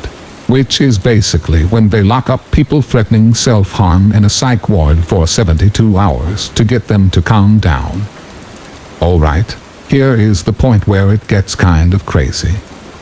So, after Cam got back-arrested, myself and 2 friends went through Cam's room and found a lot of missing stuff from all of us, hidden away, and sometimes even stuffed in Leela's diaper bags or toy boxes. One of the friends also warned me, and they went and showed me that Cam had mixed a tropical ingredient I was severely allergic to in my body wash, which could have hospitalized me for that kind of exposure. Cam had also peed in my shampoo and body spray, put blue dye in my toothpaste in an attempt to dye my mouth blue, and put green dye in my conditioner in an attempt to get me fired for having unnatural hair color. Thankfully, I hadn't showered at home in 2 days, so none of it ever got used. The toothpaste I had noticed beforehand, and went ahead and replaced both that and my toothbrush without using it. Which turned out to be a good thing, because Cam had also supposedly thrown my toothbrush in the toilet. But here's the icing on the cake. Cam worked at a hospital, and had somehow gotten her hands on one of those drinks that you empty into someone's cup, and then that goes on to empty their entire system, i.e. an extremely powerful laxative. I think it's one of the ones that they make you have just before a colonoscopy. She had planned to put it in my next drink, next time I left it out, just to make me really sick, because I accused her, rightfully so, of stealing my stuff. Cam also tried to tell people that my boyfriend was coming on to her, and talking to her behind my back, which was a complete lie. The amount of charges I would have filed against this girl was insane, but I opted not to, because my dad and stepmom, while thinking it was serious, didn't think it would be morally right, since Cam was obviously not okay in the head. I was also pretty pissed that Cam's friends had waited until Cam had gotten locked up to tell me all about this stuff, and would have knowingly let me get sick, and possibly die, because of what Cam was tampering with. But if you think it ends there, you're wrong. The day before she got released from the psych ward, Cam had been calling me, and the same 2 friends were begging us to come and collect her, on the day that she was getting released. However, we all agreed that it was not in our best interest to do so. So, lo and behold, her release day comes, and nobody shows up to collect her. I must have had 8 or 9 missed calls on my cell phone alone from her, and I have no idea just how many times she decided to ring the other girls. One of the other friends did text me though, and say that she had finally given in and called the psych ward. But by the time she called, they told her that Cam had apparently left with a random guy who had a family member in the psych ward. A friend also warned me that Cam was probably going to try and come to my house, which was the same friend who had been in on the tampering of my items and stealing of my stuff. So, I was a little torn on whether or not to believe her. But I decided to go around the house, blocking all the doors and windows, and closing all the curtains and blinds. I seriously doubted she would be dumb enough to come to my house, after my parents had called the psych ward, and told them that she was no longer welcome at our address, and that, when she was released, they needed to make sure she went to her mother's house a few towns over, as we had already sent all of her stuff back to her mother. But, still the same, I wanted the house to be secure, since I was home alone. Well, either Cam didn't get the memo about not being allowed at my house, or she just got it, but just didn't give a shit. It's about 10 o'clock in the morning, and I'm sitting in the bathroom straightening my hair, when all of a sudden, I hear someone legitimately pounding on the front door. It startled me so badly, I dropped my incredibly hot straightener on my foot. It wasn't just a one-time hit, and then it stopped. The pounding continued on without end, almost rhythmically. Now, my bathroom is on the other side of the house from the front door, so once I recovered from the initial shock, I flipped off the bathroom lights and ran into my bedroom. My theory was that if the house looked empty, maybe Cam would just give up and go back to her own home. My car was in the driveway, sure, but I often left my car behind to ride carpool with co-workers, or my boyfriend would pick me up to go out. It was probably naive of me to think that she would just give up, but you can't blame a girl for hoping. Well, pretty soon, Cam's pounding became relentless, and she started yelling as she was pounding. Being on the other side of the house, I couldn't make out most of what Cam was saying, but I was really hoping the doors held up to her fists. We had those stupid, mostly glass double doors at the front, and I was beginning to wonder if Cam was just considering breaking the glass in order to get in. So I frantically started texting my stepmom and dad, asking them what I should do. Of course, there is absolutely no reply, since they were both at work and were over an hour away from the house. So basically, I'm full on panicking, trying to decide if I should hide and wait it out, or call the police. My boyfriend worked night shifts, so he was still asleep, and I felt completely and utterly alone. Like I had never felt so terrified all alone at once. The feeling was pretty indescribable. Well, after about 20 minutes of relentless pounding, it stops, and I think that perhaps Cam has given up. I started to stand up from where I had been crouched, when suddenly I heard my name being called. She started yelling, saying that she knew I was in there, and to open the bloody door, followed by another barrage of pounding. But this time, it was coming from my bedroom window. Cam was literally feet away from me, only separated by a thin glass window, which thankfully was covered by a very heavy curtain. I was already beginning to think that she would smash through that window, just because she assumed I was in there, and had not replied to her at all. Cam then moved to the side of the house and tried the bathroom window, and then switched back to the front door in record time. She must have been running laps around the house in order to pull it off. This went on for another 20 minutes or so, and I was beginning to wonder if the windows were going to be able to manage her assault for much longer. Then suddenly it got really quiet. Her yelling turned into soft whining, like she was going to cry. She called my name again, asking for me to let her in. She said, "We were friends. I don't understand why you're doing this." She started to say something else, but then she started laughing an evil, sickening laugh, like she couldn't keep the act up anymore, and then fell completely silent. Taking advantage of the silence, I moved out into the kitchen, so that I could have access to an escape route should I need one. You see, my kitchen is at the center of the house. From the kitchen, I could easily get to my garage door, to the front door, and the patio deck doors. Not only this, but I could easily get to what was once Cam's room, which also had a door to the patio deck in it. Now I didn't dare try running for my parents' room, as I would have had to pass the front doors in order to get there. But I was really wishing I could, because that's where all the guns were. Not that I would have shot Cam, but it would have been very nice to feel at least somewhat protected. Suddenly, the silence gave way to the loud slam of the back gate, and then I realized that Cam is now on the patio deck.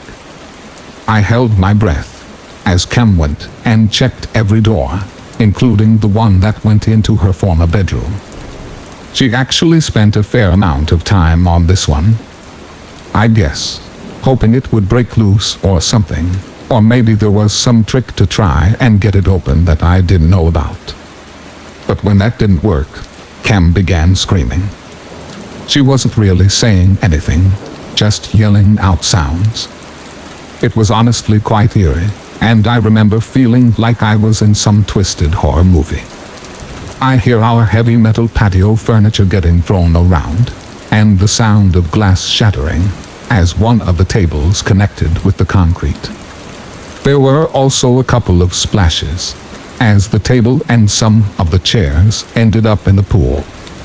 I thought for sure a chair was going to come flying through the sliding glass door at any minute. But then, as quickly as it had started, it stopped, and I heard the back gate slam shut. It had gotten silent again, until I heard a strange scratching sound. It took me a minute to realize what it was, but at that moment, I realized Cam had begun to fiddle with the windows in the bathroom that was attached to her old bedroom. It was one of those foggy shower windows that are somewhat small and closer to the ceiling than your average window. In an instant, I realized Cam had probably dragged a chair to stand on it in order to reach the window. I knew it was locked though. I had made sure that window was locked. Hadn't I? I suddenly began to panic, as I realized I couldn't remember if I had checked that window or not. Not to mention, Cam had already broken this lock once, so who's to say she couldn't have done it again? But I could still hear her huffing and yelling in frustration, so I was hoping she was struggling with it, and wouldn't be able to break it a second time. I had now moved back, and was cowered directly under the next door to the room that led into the garage. This one was the one place that was close to an exit, whilst also providing decent cover from every window. I thought safer, knowing she could not see me here, but also knowing that I had an escape route right there if I needed it. It had gotten quiet again, and I desperately, yet stupidly, hoped that this time Cam might have really given up. I pictured her huffing and stomping back to whoever was waiting for her, and telling them to just drive her home to her mother's house. My stomach turned, as I suddenly felt sick, as I realized she could have helped. It would explain her getting around the house so fast, and the ability to throw such heavy furniture. I had completely forgotten that there was some random guy out there with her. I began to feel even more scared than I had before, and the need to run for it. That he might be waiting out there somewhere to grab me, and I began to rethink my escape plan, and started to think that perhaps hiding was better. All of this was interrupted when I heard the single most terrifying sound I had ever heard up till that point. You see, the handle on the door that led to what had formerly been Cam's room had gotten broken the night of her insanity, and you now had to fiddle with it to get it to open as the doorknobs didn't line up properly. And that was the sound I was hearing. Someone was shaking the doorknob ever so softly and quietly, but forcefully trying to get the door open. I strained my ears as Cam struggled with the doorknob, before finally, a small click. She succeeded in opening the door, and I realized with terror that I was now in the house with Cam, and I had no idea if she was armed, or what she would do if she found me cowering in the corner by the door, or if she had that guy with her. In retrospect, I really had no idea on much of anything. Without waiting another second, I burst through the garage door, while simultaneously slamming my hand on the button to raise the door. I tucked and rolled under the door, before it had risen completely, scraping my knee in the process. And as I got to my feet, I saw a huge beefy guy standing by a truck near the edge of the driveway, watching me.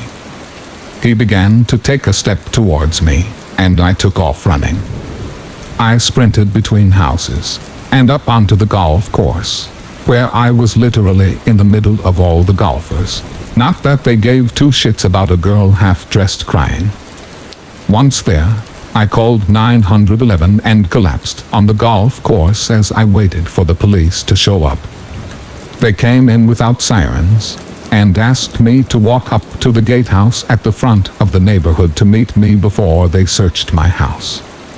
As I walked up towards the gatehouse, I saw a truck driving out of the neighborhood, and the guy driving kind of tipped his head in my direction and sped up past the cops. It happened too fast for me to get a license plate number, and when I told the police, they sent a singular cop car after the guy.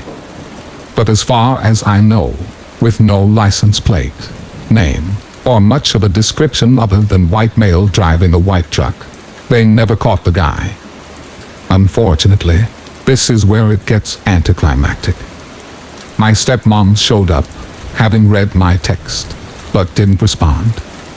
She flew in the neighborhood past me, and the cops, when she was soon followed by Jay. I was told they went in the house and found Cam ransacking my room while brandishing a kitchen knife. They calmed her down, and then my stepmom went outside. My boyfriend had showed up at this point, so he drove me back up to the house behind the police, who were still fully prepared to search. When the police strolled up to the driveway in to search the house, my stepmom made up some lie about how she had told Cam she was allowed to go to the house, that she'd forgotten to tell her about it, and that I had overreacted because of the way Cam acted the other night, and that I was prone to anxiety and being overdramatic. Blah, blah, blah. It was all bullshit, basically. It was all a lie. A crock of shit. I was furious, and have never wanted to hit my stepmom more than I wanted to that day. She basically made me look like a complete idiot to the cops. My stepmom had Jay take Cam to her mom's house, and the cops basically treated me like I was a waste of their time, and the stupid kid that called the cops. They told me, with something like that, check with your family first before calling us next time, and left. As if I hadn't sent multiple texts to both my stepmom and dad.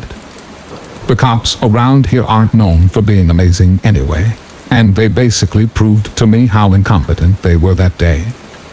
As for Cam, well, she got away with it all. She cyber-stalked me for a while on Facebook and Instagram, nothing threatening, but made sure she knew what I was up to, and made sure I knew that she knew. One day about a month later, she actually did come back to the house to let my stepmom babysit Leela, and while she was in the house, she and her friends stole more of my shit, just to prove that she could, I suppose. Supposedly, she was telling people I didn't deserve the things I had, and that she didn't feel bad taking my stuff, because I had too much stuff that I didn't deserve. After that one, though, my stepmom told her not to come to the house anymore, and cut off most contact with her.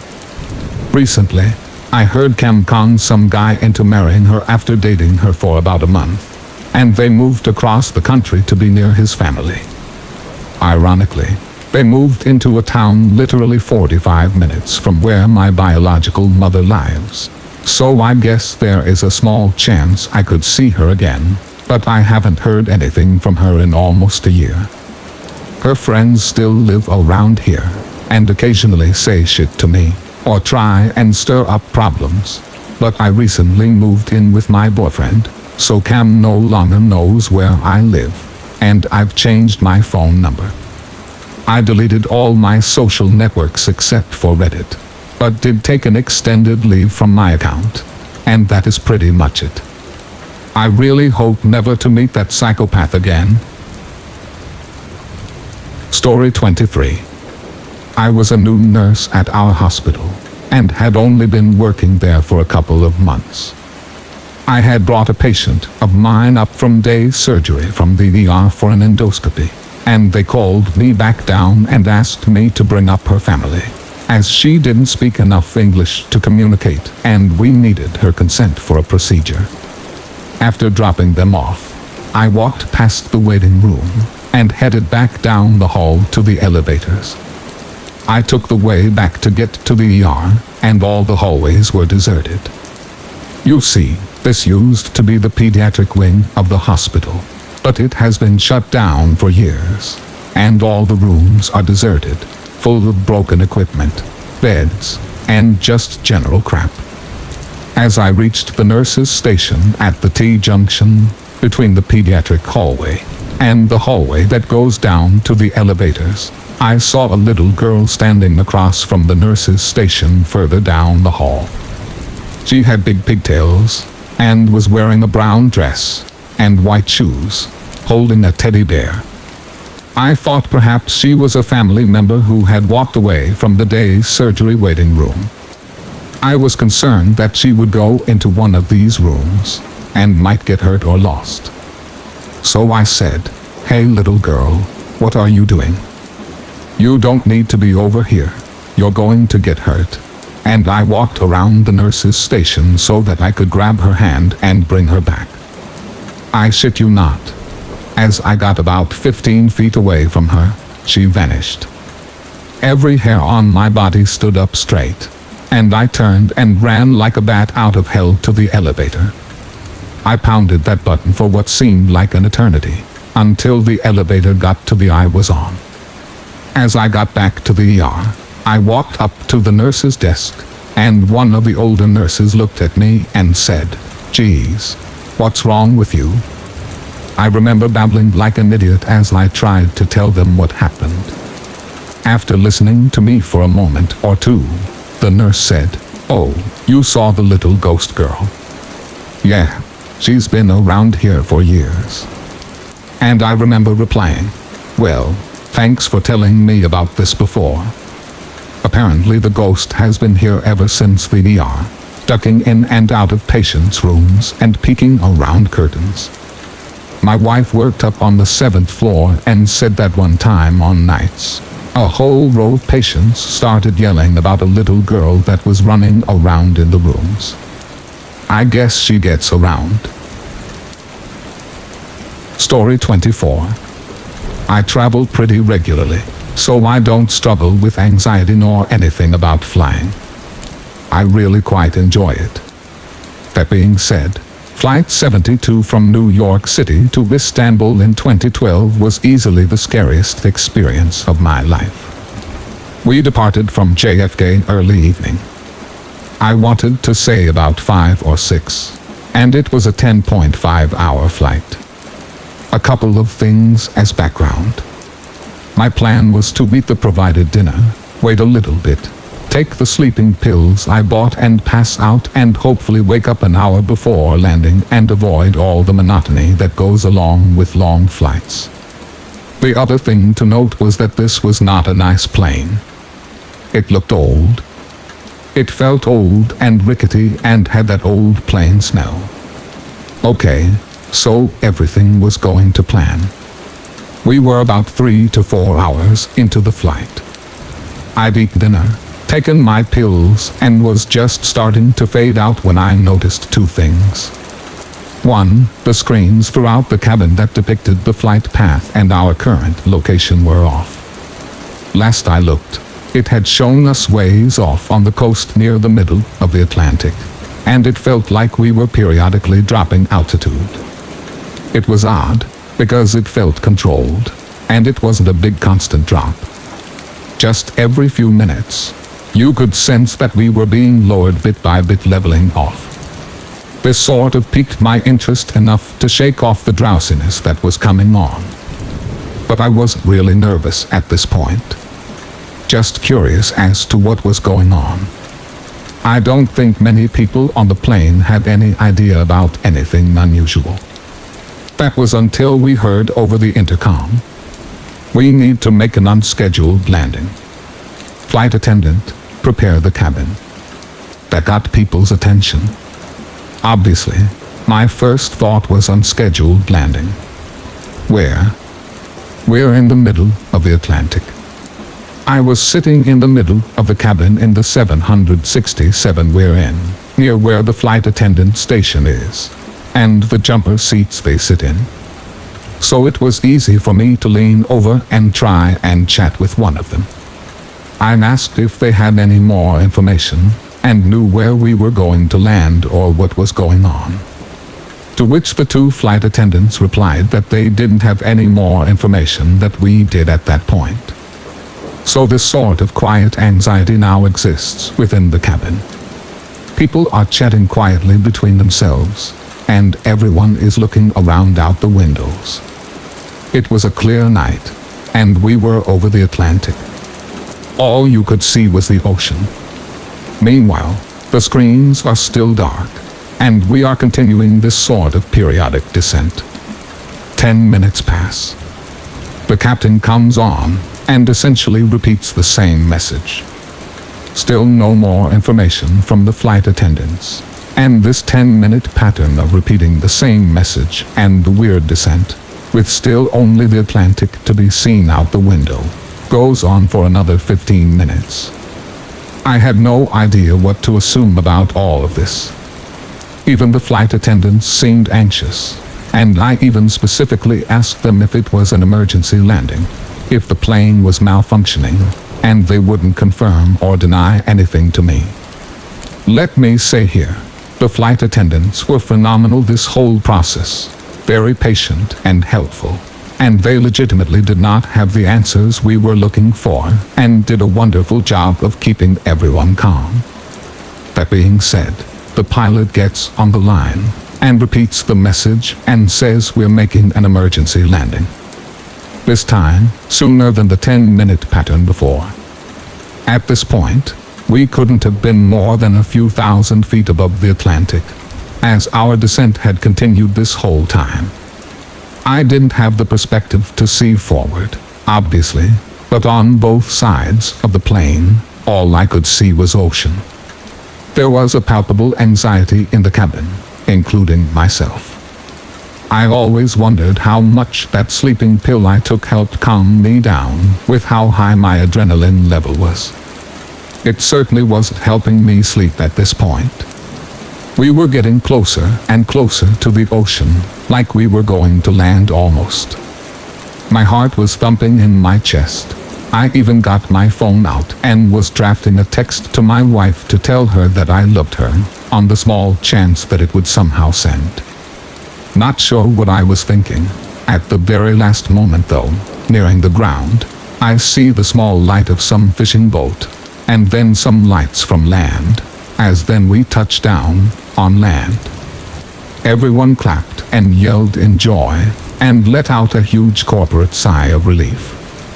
The pilot got on, and says that there was a malfunction with the plane, and that we had made an emergency landing in Newfoundland, in a tiny island called Stevensville. I came to find out later that there had been an electrical malfunction in the cockpit, and that the instrumentation for the pilot was either inaccurate, or not on at all, and that he was essentially flying the plane with very limited instrumentation, essentially manual, or flying blind. This explains the weird descent pattern that he was doing, bit by bit, as they tried to figure out where to land. The malfunction happened over the Atlantic, and he had the choice between trying to make it to Iceland, or turning back and trying Newfoundland, and choosing the latter. I learned that generally, they try to plan flight paths across the Atlantic, in a sort of arc, in case of situations like this, so the pilot has options. In this case, I'm certainly glad he did. I had a chance to talk to the pilot later on in the evening, but he wouldn't go into much detail about what happened.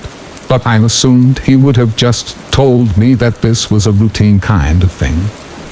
The seasoned pilot probably saved a lot of lives that day, including mine. Beyond all that, what happened over the next 8-10 hours is another crazy story.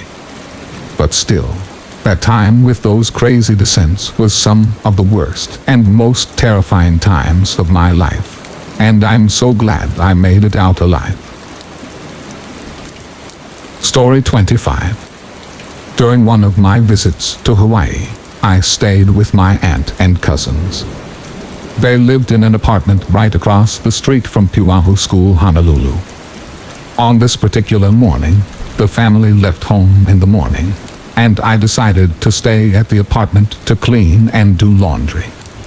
I had finished cleaning and was preparing to head to the laundry room, when I realized I didn't have enough quarters to run the washer/dryer machines. I assumed there would be a coin exchange machine at the laundry room, and headed out. I also didn't have keys to the apartment unit, so I left the door unlocked.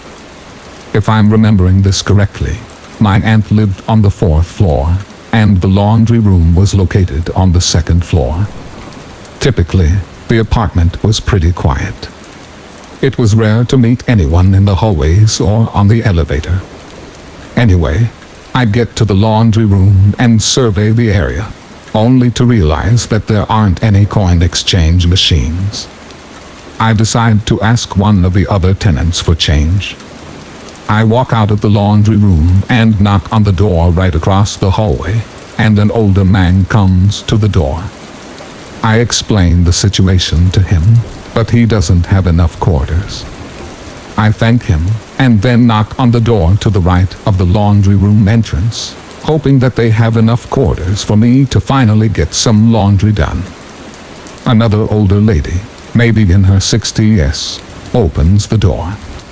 She has long, brown, gray hair, and this is where it started to get weird. I notice the interior of her home is very dark, and I can't see much beyond the couch. She comes across as very friendly, and more importantly, she has quarters, which probably had a lot to do with why I perceived her as friendly. I hand her my dollars, and she asks me to hold on a minute before heading back inside. She takes about a minute, but comes back to the door and hands me the requested quarters. As she's counting off the quarters onto my hand, a man suddenly comes next to the door, positioning himself next to her. He seems to be her son, maybe in his late 20s or early 30s, but interestingly displays childlike mannerisms in the way he stands and stares at me. He has a full mustache of dark brown hair, and is definitely a fully grown man. He kind of looks like he could be one of the members of the Beatles. He stands about 5 feet 10 inches. He's not wearing pants. He's wearing an oversized collared golfing shirt with horizontal stripes in black and brown and blue. The shirt drops low enough, covering his crotch. Not that I was trying to look, but it was still a little disturbing. Did I mention he's not wearing pants? The kind lady seems to be embarrassed that he's come to the door, and gestures to him almost like she wants to shoo him away. To my discomfort, he sticks around even with the stern shooing, and continues to stare at the quarters, and then back to me, making me feel just a bit uncomfortable. To my relief, this awkward exchange ends, and she shuts the door. I get the washing machine running. It's now been 30 minutes or so since my encounter with the kind lady and her lightly cladded son, and I'm moving the washed clothing into the dryers. The dryer door opens towards the laundry room entrance, and gets in my way of seeing in that direction for a while. But soon enough, I catch a glimpse of a person standing at the doorway in my peripheral vision. Something to note: there is only one way to enter and exit this laundry room. I look, and it's the lightly cladded son, standing sort of sheepishly in the doorway, with him outside in the brightly lit hallway. I can see his silhouette in full view. He's very thin. He just stands there staring at me once again. This situation makes me pretty, or extremely uncomfortable. But at the same time, I'm still unsure of how to react. I don't want to be rude to the son of the lady who had just kindly helped me, if there is no real threat, as he hasn't really done anything legally wrong. Granted, the no pants situation is a bit borderline. So I just continue to work on my laundry, making sure to keep my side vision on him. Soon after though, I look up again, and he's gone. Relieved, I begin packing up the laundry detergent and basket. But then, he returns. This time though, he's taken his shirt off. Under his shirt, he's only got on a diaper. Although I'm still not sure for the motive of the visit, it's now become clear that I need to get out of there fast. And this probably crosses the line into the territory of legal wrongdoing now. Public indecency, perhaps. For a split second, I juggle in my head whether I would be able to physically outdo this guy if he tried to stop me from exiting the laundry room. He's thin, but I don't feel confident. He kind of lingers at the doorway of the laundry room for a minute. I put the laundry basket down slowly, keeping my eyes on him. I say, "Hi, can I help you?" in my loudest but calm voice, hoping some neighbors would hear, but there is no one around.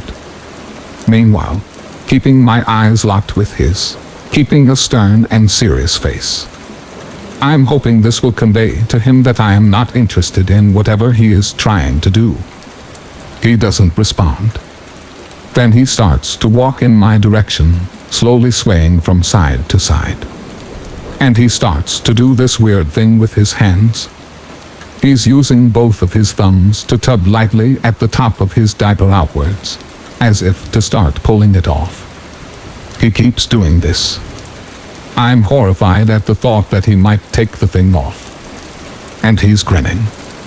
I get a terrible feeling in my stomach, and I feel sweat on my back. I no longer feel bad raising my voice at him.